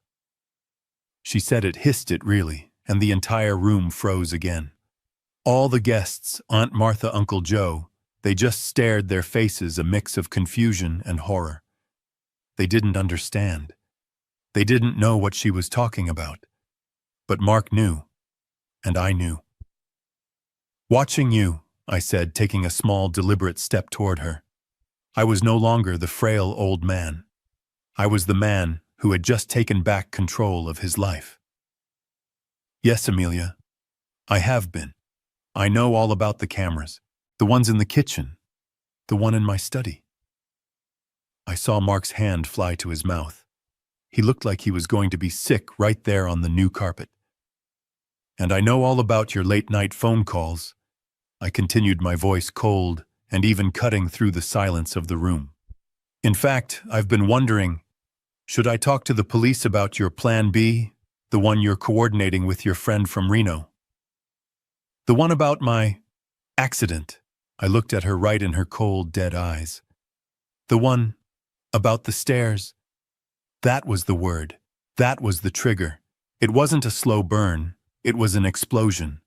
The last shred of her caring daughter-in-law mask didn't just slip. She ripped it off and set it on fire. "You!" she shrieked. It was not a human sound. It was a raw, guttural scream of pure, cornered animal rage. "You old bastard! You were spying on me!" She moved. She was faster than I could have imagined. She launched herself across the small space between us, her face twisted into a grotesque mask of hatred, her arm raised. I saw it coming, but I was too old, too slow, too stunned to move. Her hand, the one with the gaudy diamond ring I had paid for as a welcome to the family gift, cracked across my face. Crack! The sound was shockingly loud in the quiet room. It wasn't a slap. It was a punch, a full-force blow. Her ring, the diamond, caught the side of my eye and my temple.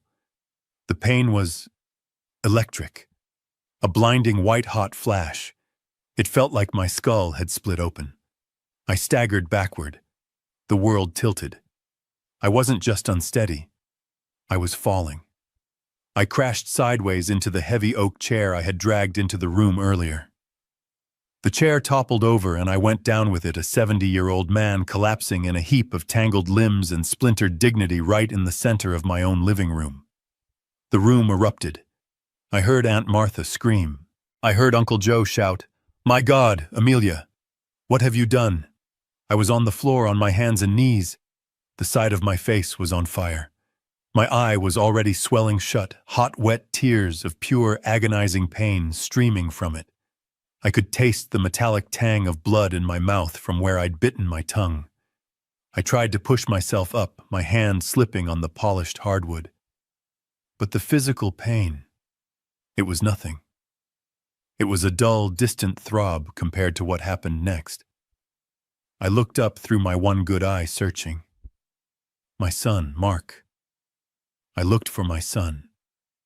He was standing there, frozen, his face as white as a sheet.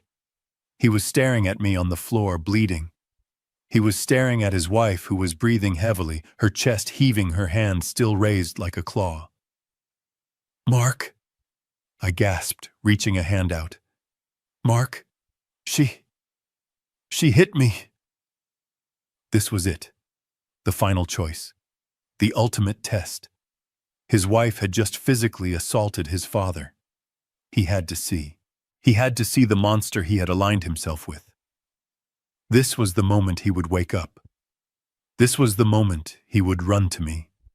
The moment he would finally choose his family. The room was in chaos. Ben was moving, his face a mask of thunder. Aunt Martha was crying. But I only watched Mark. He looked at me down on the floor. He looked at Amelia, breathing like an animal. And then slowly, deliberately, he moved. He took one step, then another. He walked right past me. He went to his wife. He stepped in front of her, shielding her with his own body, facing me, facing the room. "See?" he shouted, his voice cracking with a strange, hysterical new strength. "See what you did, Dad. You pushed her until she snapped." I just knelt there, my hand over my bleeding eye, the world blurry and red.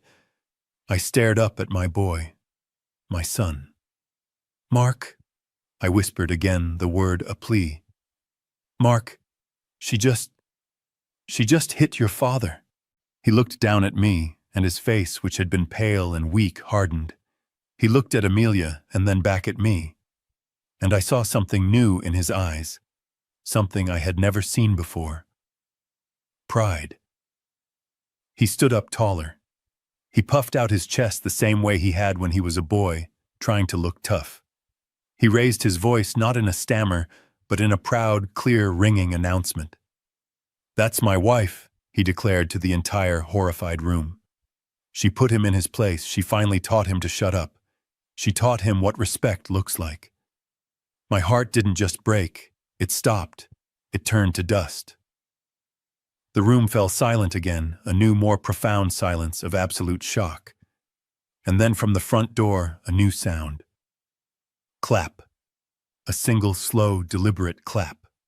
Clap. It cut through the silence like a judge's gavel. Clap.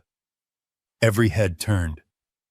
All sound had vanished from the room, replaced by that one impossible noise. Clap. A slow, rhythmic, insulting sound that cut through the chaos like a surgeon's scalpel. Clap. Every head turned, mine included. I looked up from the floor, my hand pressed to my eye, the blood warm and sticky between my fingers. Standing in the grand archway of the living room, silhouetted against the bright light of the foyer, was Ben. My brother Ben. He wasn't in his usual golf shirt or retirement khakis. He was wearing his armor. A dark, perfectly tailored charcoal suit, a crisp white shirt, and a severe blood-red tie. He looked like he was about to walk into a hostile takeover negotiation, not a 70th birthday party. And he was not alone. Flanking him, standing just slightly behind, were two uniformed police officers. Their faces were impassive, their hands resting calmly on their belts. They weren't just here for show. They were on duty. The room, which had been frozen in horror at my assault, was now frozen in a new, deeper, more confusing terror. Ben's eyes scanned the scene. He took it all in. Me on the floor bleeding, Amelia panting, her face still a mask of rage, and Mark, his son, standing proudly over his wife, shielding the woman who had just struck his father. Ben just smiled. It was not a kind smile. It was the smile of a fox who had just watched every chicken in the county lock itself in the henhouse. "Happy birthday, brother," he said, his voice booming into the silence. He stepped into the room. The officers followed their presence, sucking all the air out. They didn't move to help me. They didn't move to arrest anyone. They just stood, their arms crossed, watching, waiting.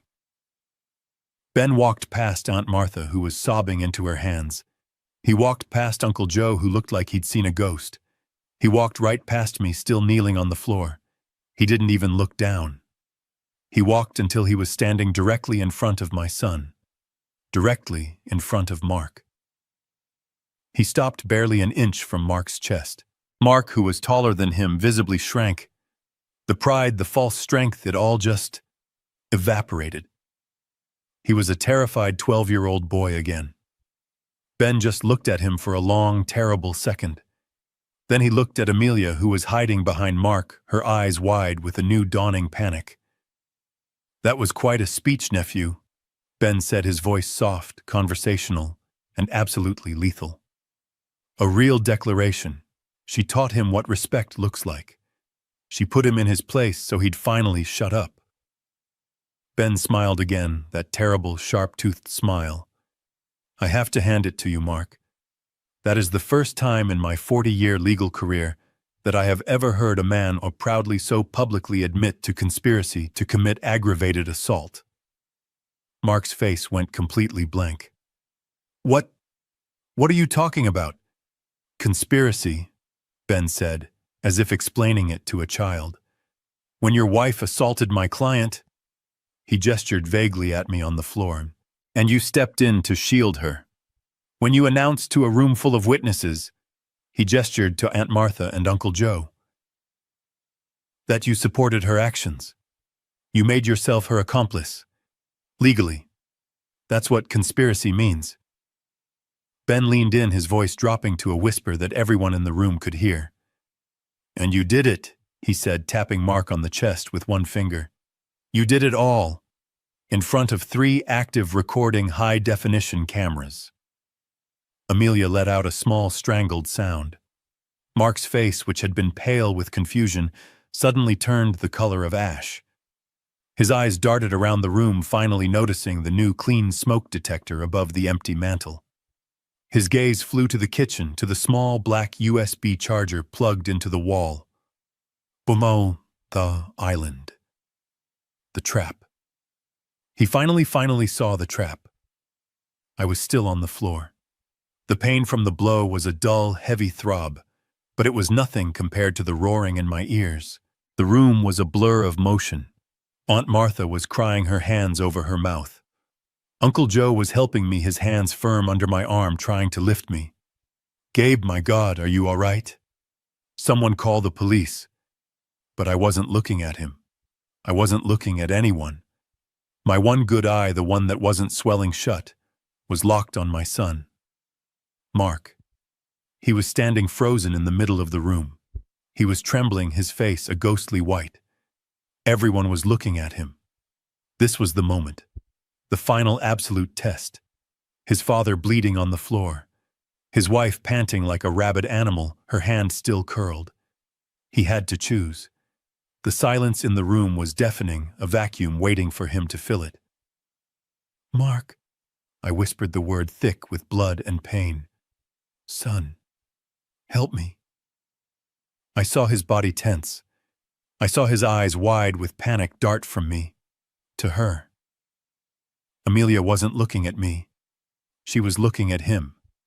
Her stare was a challenge, a command. "Choose." He took a deep, shuddering breath. I saw his fists clench at his sides. "Come on, son. Come on, Mark. Be the man I raised. Be the boy who loved his father. He took a step. My heart leaped. He was coming to me. But he didn't. He took one step, then another, walking right past my kneeling form, right past Uncle Joe, who was still trying to get me to my feet. He walked until he was standing directly in front of his wife. He turned, placing his body between her and the rest of the room. He shielded her. The room went absolutely still. "See?" Mark's voice was high, cracking with a wild, hysterical energy. He pointed at me. He pointed at me, the man on the floor. "See what you did? Dad, you pushed her, you insulted her, you drove her to it." I finally got to my feet, leaning heavily on the toppled chair. I could feel the hot, wet blood on my cheek. I stared at him, at my son, who was standing there defending the woman who had just assaulted me. "Mark," when I said, and the disbelief was so profound it choked me. "Mark, she just hit me. She hit your father." I watched him. I watched his face. He looked at me, at my swollen, bleeding eye. He looked at the horrified faces of his aunt, his uncle, his friends. And then, something changed. The fear in his eyes, it just vanished. It was replaced by something else. Something hard. Something I had never seen in him. It was pride. He stood up straighter. He puffed out his chest, his chin coming up. He wasn't the weak, trembling boy anymore. He was a man who had finally made a definitive choice. He had chosen her. He looked right at me, right at my ruined face, and he spoke. His voice was no longer high and panicked.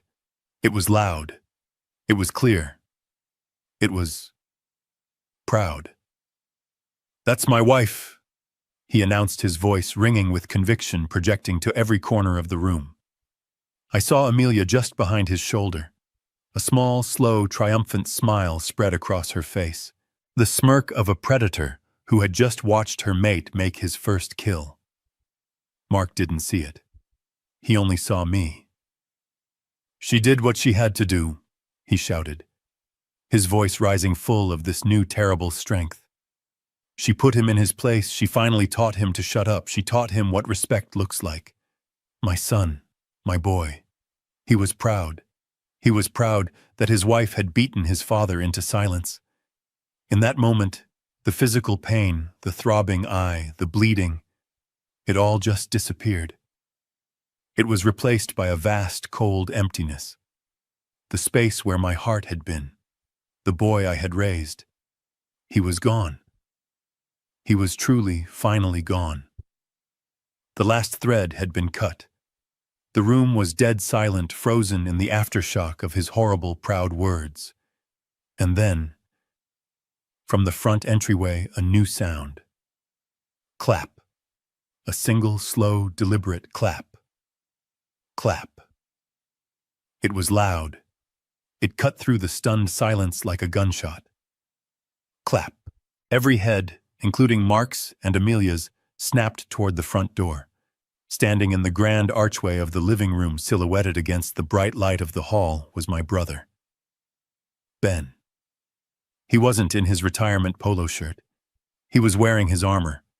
A dark, perfectly tailored three-piece suit. The kind he wore into hostile boardrooms, the kind he wore when he was about to financially destroy someone. And he was not alone. Standing just behind him, flanking him on either side, were two uniformed police officers. Their faces were impassive, and their hands rested near their belts. They were not here for my birthday cake. Ben's eyes swept the room, taking in the entire scene with the cold, rapid assessment of a shark. He saw the toppled oak chair. He saw Aunt Martha, her hand over her mouth, tears streaming down her face. He saw Amelia still breathing hard, her face flushed with her victory. He saw Mark standing protectively over her, still puffed up with his horrible pride. And then he saw me. He saw my face, my swollen, bleeding eye. I watched his jaw clench just for a second. It was the only flicker of emotion he allowed. He started walking slowly into the room, his expensive shoes silent on the thick carpet. He didn't look at the officers. He didn't look at the horrified guests. He walked right past Amelia as if she were a piece of furniture. He walked right past Mark. He stopped when he was standing directly in front of me.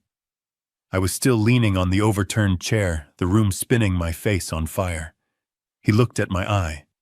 He looked at the blood on my shirt. He leaned in close enough for only me to hear, and his voice was a low, calm rumble, completely at odds with the chaos. "Happy birthday, brother."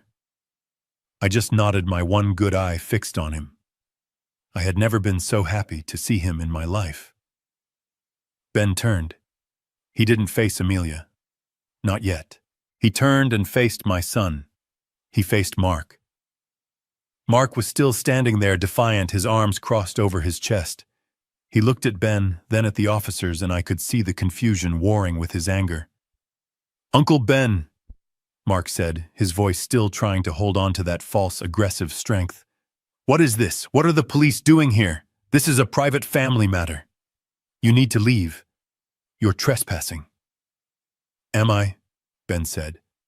He almost smiled. It was not a nice smile. "That was quite a speech, nephew." Mark's face tightened. What speech?" "The one you just gave," Ben said, gesturing to the silent, horrified room. "The one where you announced so proudly that your wife, what was it, put him in his place and taught him to shut up."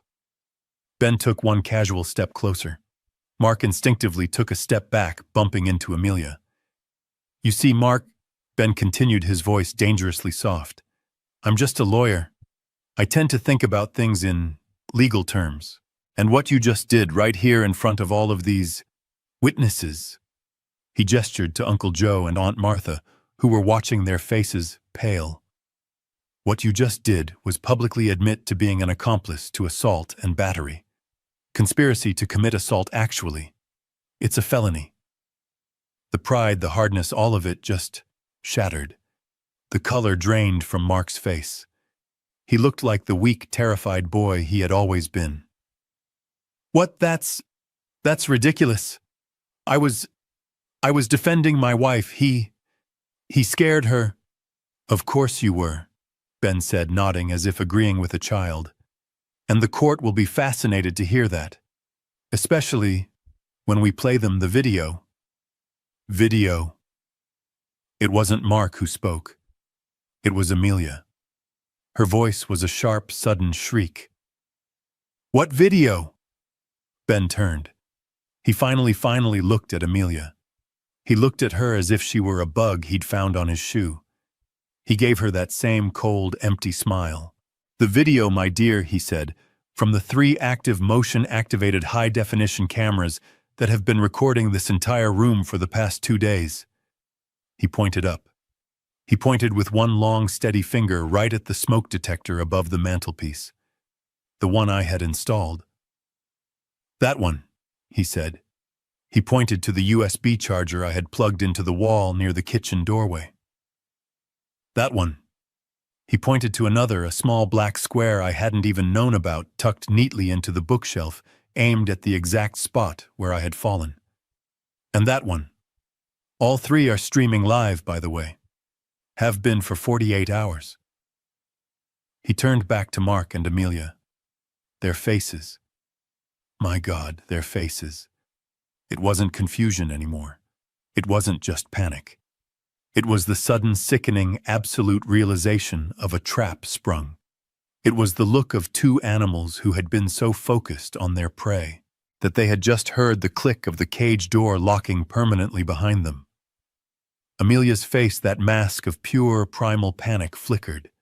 She looked at the smoke detector. She looked at the USB charger by the kitchen door.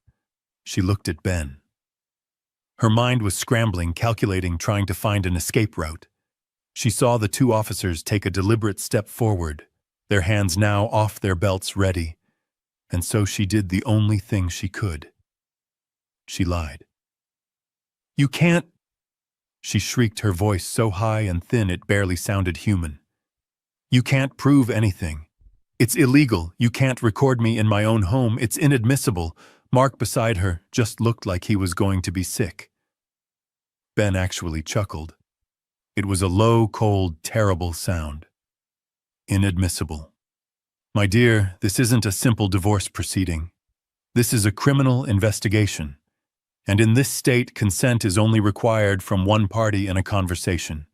And I can assure you, my brother, the legal owner of this house, gave his full consent. The officers moved, stepping past the horrified guests. Ma'am. The first one started, his voice firm. Amelia's panic turned to pure, cornered hysteria. She backed away, stumbling into the very chair I had fallen over. No, get away from me! She screamed, pointing a shaking finger at me. I was still standing by the wall, my hand pressed to my throbbing eye. He's lying. He's the one, he's senile. He's a confused, violent old man. Ask anyone. He's been having episodes. He threatened me. I hit him in self-defense. He's crazy. She was throwing every lie she had at the wall, hoping one would stick. Ben just stood there watching her frantic, desperate performance with a look of almost academic interest. He waited until she had to take a gasping breath. He looked at the officers. Gentlemen, he said, his voice perfectly calm, cutting through her hysteria. I believe you have probable cause. Please arrest Mrs. Foster. He paused, tilting his head slightly, as if correcting a complex legal footnote. My apologies. He said, his voice sharp and clear, silencing the entire room. I mean, please arrest Ms. Amelia Shaw. Mark's head, which had been buried in his hands, snapped up. What? Ben's eyes remained locked on Amelia. Her face had just gone completely, utterly white. Or perhaps, Ben continued, his voice resonating with pure, cold satisfaction. We should use the name Peterson. It gets so confusing, doesn't it, when you've had so many? This was the moment. Ben walked over to the coffee table, the one Sarah and I had bought on our 20th anniversary, and he dropped a thick, spiral-bound file onto it. It landed with a heavy, final, damning thud. You see, Amelia, Ben said, I've been waiting 5 years for this. Ever since my brother, in his infinite, naive wisdom, decided to let you into this family, I've been waiting. He tapped the cover of the file. Amelia Shaw, also known as Amelia Peterson. Now, Amelia Foster, a professional grifter specializing in elder fraud, operating primarily out of Reno, Nevada. A collective gasp went through the room. Aunt Martha grabbed Uncle Joe's arm, her knuckles white. He's a liar, Amelia screamed. He's making it all up. You have no proof. Don't I? Ben said. He flipped open the file, not even looking at her, addressing the room.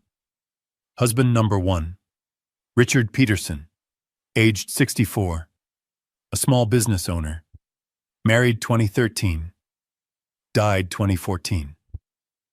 Cause of death, an accidental fall, down the stairs.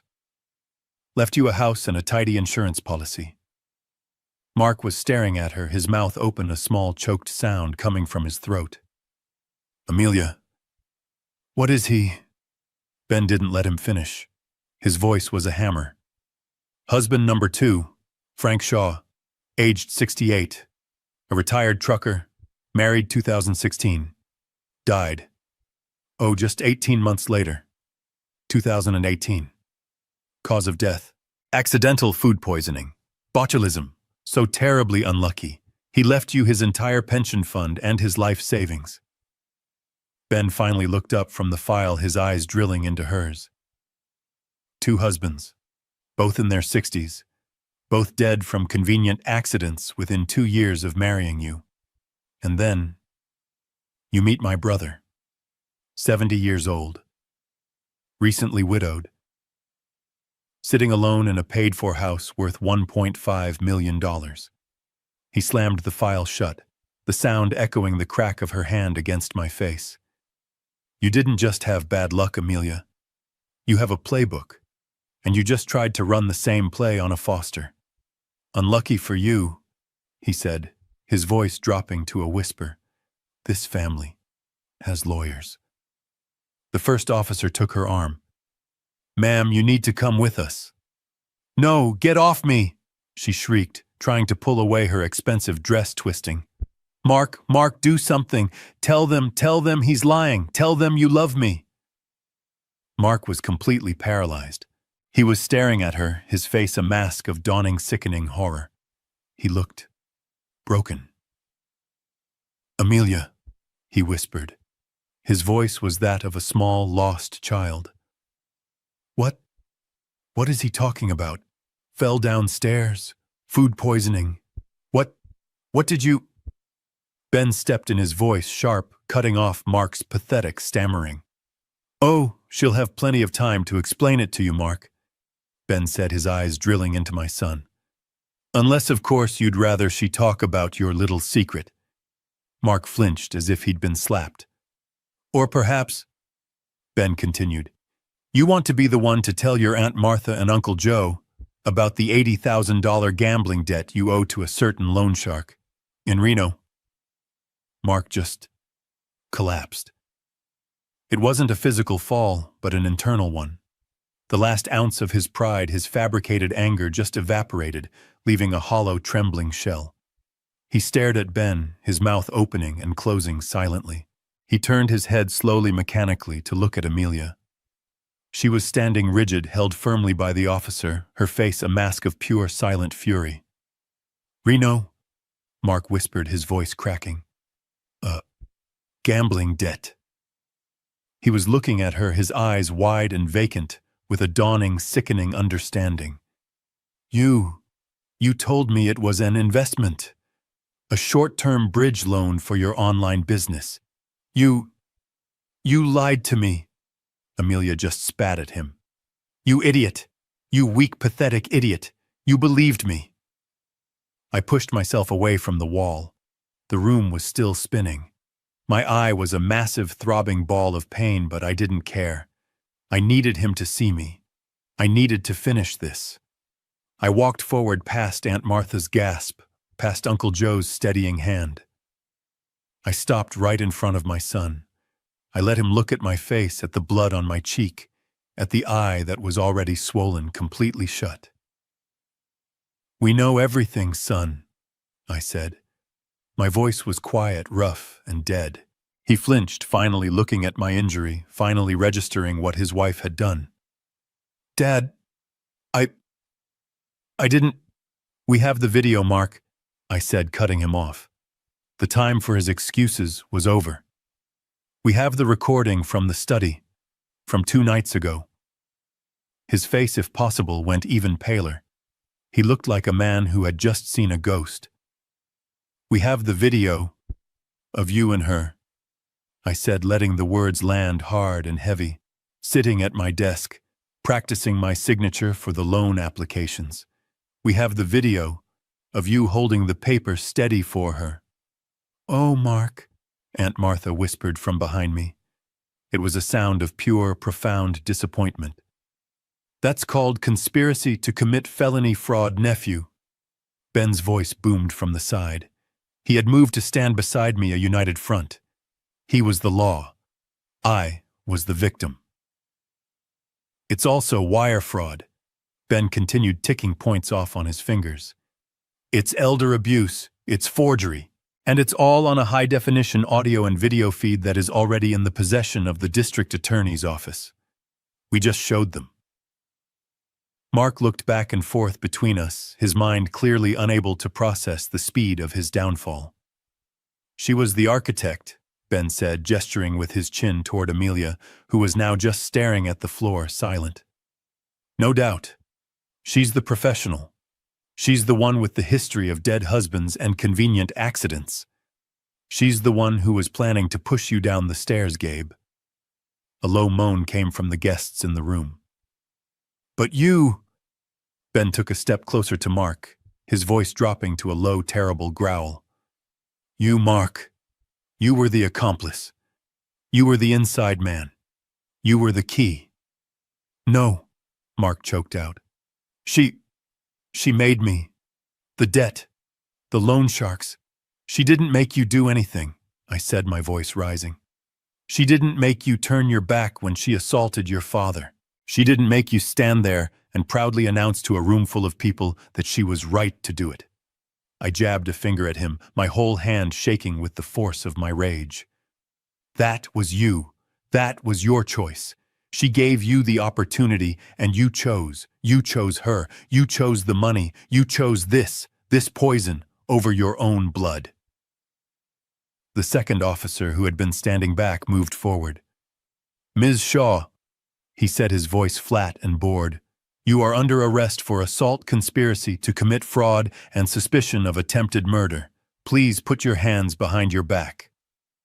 The sound of the handcuffs, the metallic, definitive click, click, click, as they closed around Amelia's wrists, was the loudest sound in the room.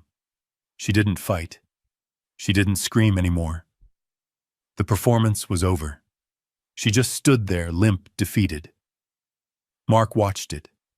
He watched them put his wife, the woman he had just defended, the woman he had chosen, into handcuffs. He watched the officer read her Miranda rights, his voice a dull monotone. You have the right to remain silent. Mark's eyes slid from his wife's cuffed hands to my bleeding face. He looked at me. And in that one terrible, agonizing moment, the full, catastrophic weight of what he had done, of what he had lost, of the choice he had just made, it all came crashing down on him. His face didn't just crumple, it imploded. Dad, he choked, taking one desperate, stumbling step toward me. Dad, oh God. Dad, I'm sorry. He looked like that 10-year-old boy again, the one who had struck out, his face collapsing in tears. But I wasn't the father in the dugout anymore. I wasn't the man who would run out and put his arm around him and tell him it was all going to be okay. That man was gone. He had killed him just as surely as Amelia had planned to. I just looked at him, my one good eye cold and empty. The officers were efficient. They took Amelia by the arm, one on each side. The fight was gone. All that venomous rage, that reptilian coldness, it had all collapsed inward. She was just a woman. A defeated, pale woman in an expensive dress with her hands cuffed behind her back. She wasn't smirking anymore. As the officers started to walk her toward the door, she stopped. She turned her body, twisting, and looked back at Mark. He was still standing there, a statue of his own destruction, tears streaming down his face. Mark! She shrieked, and her voice was no longer a hiss. It was a raw, ugly, desperate sound. You're not going to let them do this, Mark. You promised. Mark just shook his head, incoherent sounds coming from his throat. And then her face changed. The desperation vanished, replaced by a pure, final, acidic hatred. A hatred for him. For his weakness. You'll regret this, Mark, she screamed, her voice echoing through the silent, horrified room. You spineless, useless fool! You're coming down with me. You're going to rot right next to me, you hear me? You'll pay for this. The officers didn't wait. They pulled her struggling and cursing out of the living room, down the hall I had built, and out the front door I had hung. The sound of the door slamming shut was final. She was gone. The room was left in a ringing, painful silence. The only sound was the one coming from my son. He just crumpled. His legs gave out, and he sank to the floor, right onto the carpet where I had fallen. He landed on his knees, his hands covering his face, and he began to sob. It was not the sound of a man. It was the sound of a child. Deep, gasping, broken sobs that tore through his entire body. Dad, he wailed, his voice muffled by his hands. Dad, I didn't know. I didn't know about the other husbands. I didn't know about the stairs. I swear, Dad, I didn't know she was that. He looked up at me, his face a mess of tears and snot and shame. I was stupid. I was so stupid. The gambling, it got out of control, and she said she could fix it. She said it was easy. She tricked me, Dad. I swear. I was tricked. I just stood there, my hand still pressed to my bleeding eye. The pain was a dull, heavy pounding drum. I watched him on the floor. My son, my 42-year-old son, weeping like a baby, trying to wash away his choices with his tears. He was looking at me with those same eyes he'd had when he was 10, when he'd struck out desperate for me to come and fix it, to make it okay, to tell him he wasn't a failure. But the man he was crying to was gone. The man he had defended his wife against. "You knew," I said. My voice was cold. It was flat. There was no anger left in it. No pain. There was just nothing. He sniffled, wiping his nose on the sleeve of his expensive suit. What? What? No, Dad. I just told you. You knew. I repeated louder this time. I took a step toward him. He flinched. You didn't know about the accidents, maybe. You didn't know she was a killer, maybe. But that doesn't matter. I stood over him. He was a pathetic, broken thing on my floor. You knew, I said, my voice like stone. You knew she was a liar. You knew about the $80,000 debt. You knew when you sat in my study and watched her practice forging my name. You knew when you held the paper steady for her. He shrank back, the truth hitting him. You knew, I said, the final words landing like hammers. You knew when you stood right here in this room and watched her punch your 70-year-old father in the face. You knew when you stepped in front of her. You knew when you defended her. When you told this entire room that she was right to do it. I looked at him kneeling there, my own blood still drying on my cheek. She didn't trick you, Mark, I said. She just showed you who you really were, and you chose. He had no answer. He just wept. I had my answer. I had given him his final chance, and he had failed. He had chosen. I turned my back on him. I couldn't look at him anymore. I couldn't look at the ruin of the boy I had raised. I faced my brother. Ben was standing there, his face grim, watching. He understood. Ben, I said, my voice hoarse, get him out of my house. The weeks that followed were a quiet, gray blur. The party guests, my friends and family, left that night, in stunned, horrified silence. Ben stayed. He handled the police. He handled the insurance statements for my injury. He handled the press, who showed up like vultures the next morning when the news of Amelia's arrest broke. He handled everything. Amelia faced a mountain of charges. Assault, conspiracy to commit fraud, elder exploitation. Ben's files from Reno combined with the video recordings made the case airtight. She was denied bail. She was going to prison for a very, very long time. And Mark, my son, he did what he always does. He saved himself.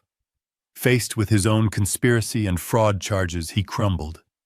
He testified against his wife. He told the district attorney everything about the gambling, the $80,000 debt, the loan sharks, the forgery. He gave them a full, weeping confession, painting himself as the victim, the weak-willed husband manipulated by a master criminal. It worked. In exchange for his testimony, he was convicted of felony fraud, but his sentence was suspended. Probation, community service, fines. He avoided jail. But he was a convicted felon. He had lost his job. He had lost his wife. And he had lost his father. I am sitting on the floor of the living room, my back against the wall. The house is completely, utterly empty. We had the estate sale last week. The expensive modern furniture Amelia had bought with my money. The leather sofa she and Mark had lounged on. The granite-topped kitchen island. It's all gone. So is Sarah's armchair. And the beds. And the dining table where we held 40 years of Thanksgiving dinners. Even the narrow bed in Mark's old room. It's all been sold. Liquidated. The house is just a shell, a box of echoes. The afternoon sun streams in through the bare windows, illuminating the scuff marks on the hardwood floor where our lives used to be. It's no longer a home. It's just an asset. A property. The front door opens. The sound of dress shoes on the bare wood floor is sharp loud like gunshots in the silence. Ben walks in. He's not in his lawyer suit, just slacks and a polo shirt. He looks tired. He looks almost as old as I feel. He stops in the middle of the empty room holding his leather briefcase. "Well," he says, his voice flat. "It's done." I just nod. I wait. I already know. He opens the briefcase, pulls out a single folder, and hands it down to me. I don't get up. "The sale closed this morning," he says. "We got our asking price. $1.5 million. The money is in escrow. It's over, Gabe, officially." I stare at the closing statement. 1.5 million. The price of the life Sarah and I built sold to a developer from out of state who will probably tear it down and build townhouses. I fold the paper. It's just a number. It doesn't feel real. "Good," I say. My voice is hoarse. "Good. Now it can begin." Ben frowns, running a hand over his face. "Begin? What begins, Gabe? You're 70 years old. You're set for life. You can buy a place anywhere in the world. You can rest." I push myself up off the floor, my knees cracking in protest. I walk to the bare wall where the fireplace used to be, where Amelia threw Sarah's pictures in a box. "The foundation," I say. "The Sarah Foster Cancer Fund. It begins now. Call your people at the bank. I want every cent of that 1.5 million transferred into the new account by the end of the day. Every last penny." Ben just stands there. He's not the triumphant lawyer anymore. He just looks sad. "Gabe," he says, his voice quiet, all the anger and strategy gone. "Are you sure all of it? It was always for her. You know that." "I know," he says. "But, Mark..." I turn, my heart clenching, but my face remains a mask of stone. "What about him?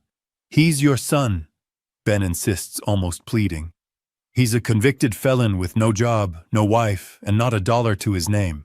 He is ruined, Gabe. This money, even just a small part of it, it would, what, Ben?" I cut him off. My voice is sharp cold. "It would be another bailout, another rescue, another fund for him to gamble away, another down payment for another Amelia."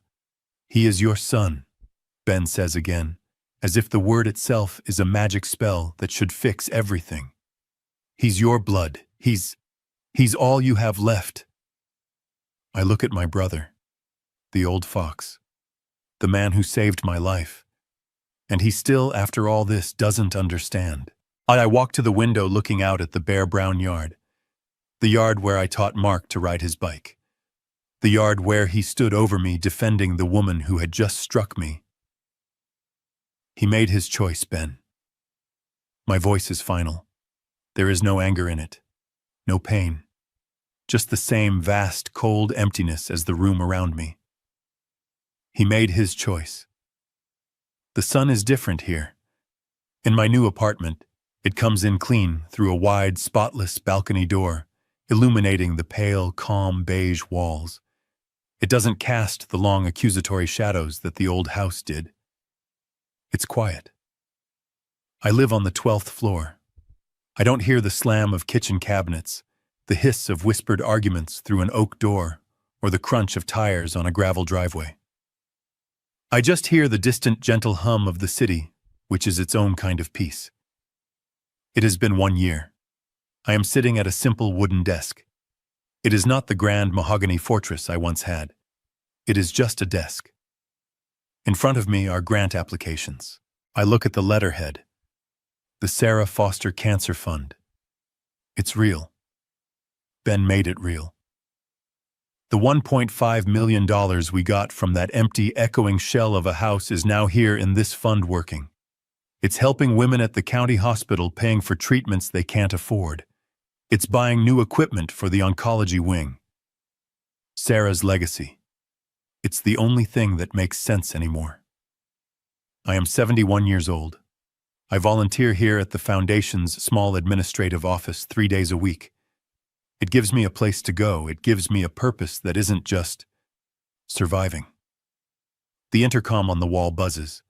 The sound is ugly and sharp in the quiet afternoon. I'm not expecting anyone.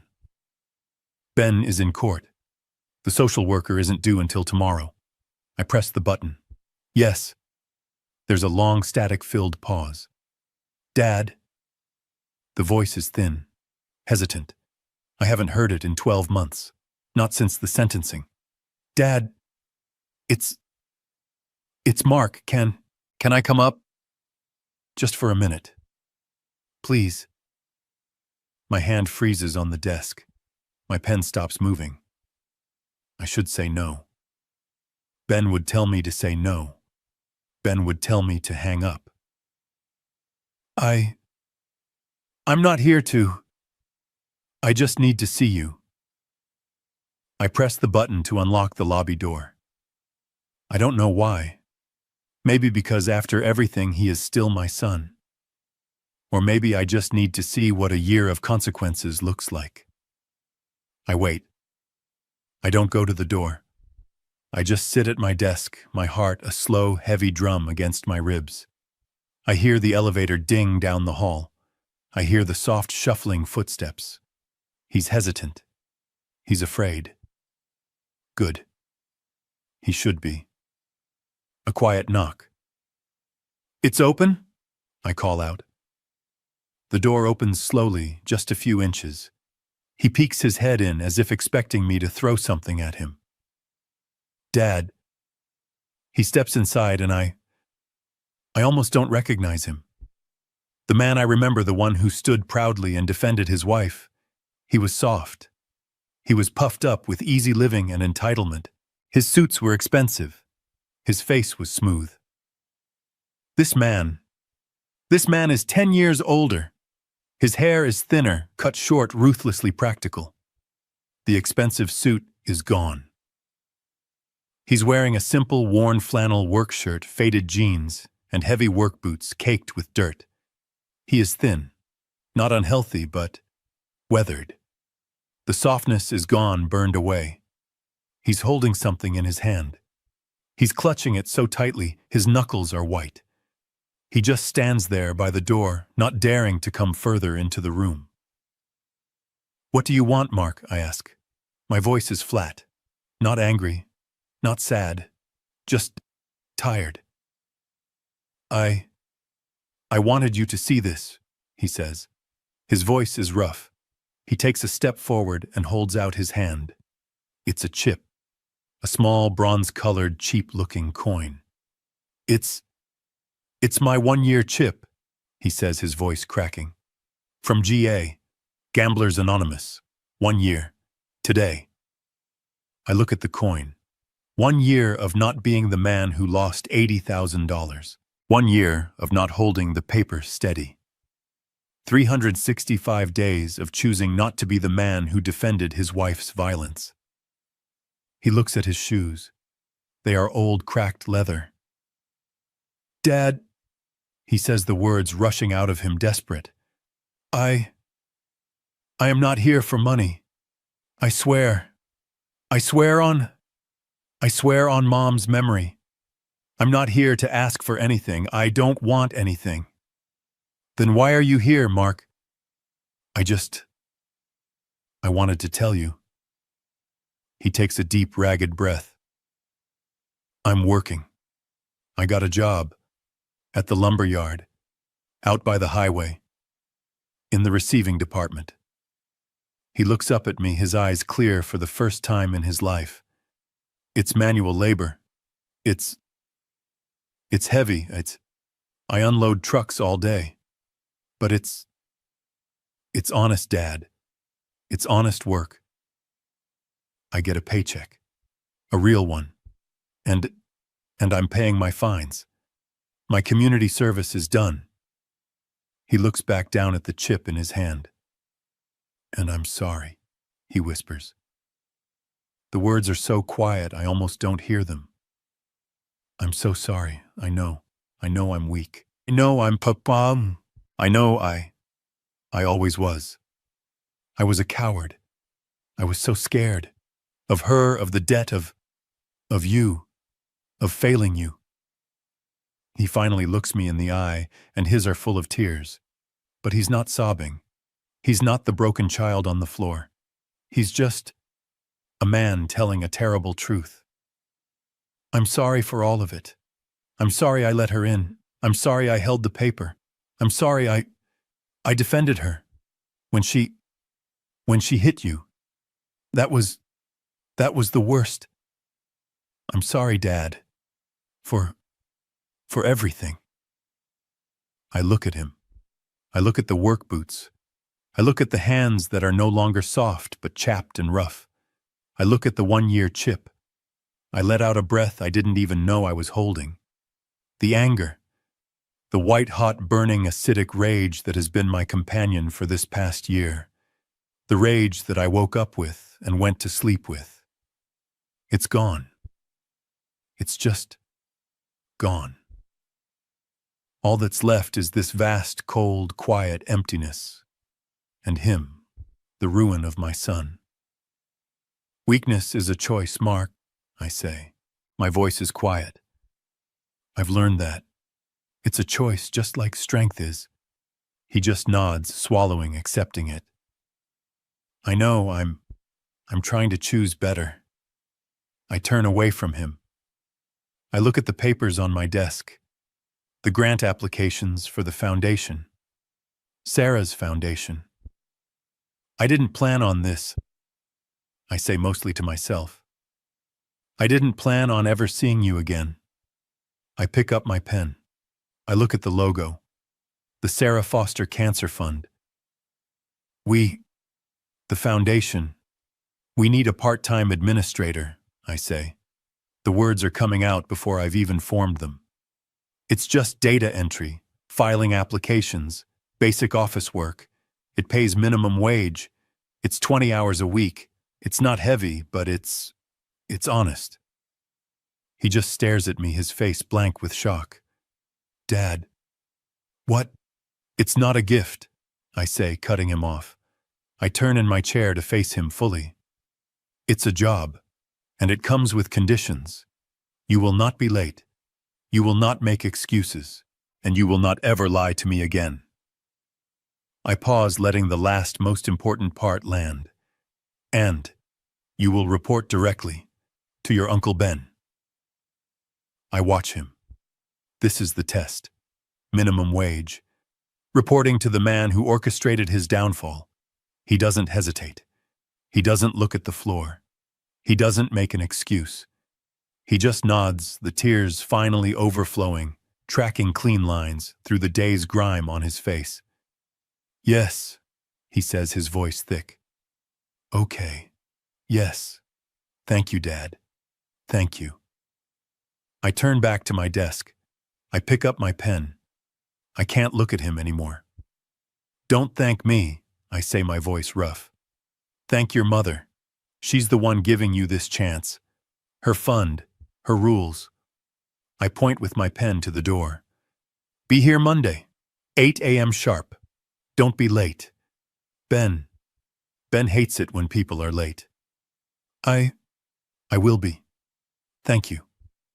I hear his footsteps quiet, retreating. I hear the door open. I hear it click softly shut. I am alone again. I look at the application in front of me. A woman needs help paying for her radiation. I sign the approval. The house was just wood and glass and nails. It was just a thing. It's gone. Amelia is in prison. Mark is a broken man starting at the bottom. But the foundation, Sarah's foundation, that is real. The real legacy wasn't the house I built with my hands. It was this, the integrity I thought I had lost, the chance to build something new Something that lasts, something that actually helps. I pick up the next application. It's time to get to work. The biggest lesson I learned is that weakness at times can be more dangerous than malice. I mistook kindness for blindness, allowing my family to take advantage of me without even realizing it. I learned that family is not a free pass for abuse, and that integrity matters more than blood. When my son chose to protect the wife who had assaulted me, I knew I was forced to choose. I chose to protect my legacy, to protect the truth over a relationship that was completely destroyed. Standing up for myself, even at 70 years old, is never too late. What do you think? Was I too harsh on Mark, or was his betrayal unforgivable? Let me know your thoughts in the comments below. If you believe that protecting the truth is the right thing to do, please hit like and subscribe to hear more of my stories.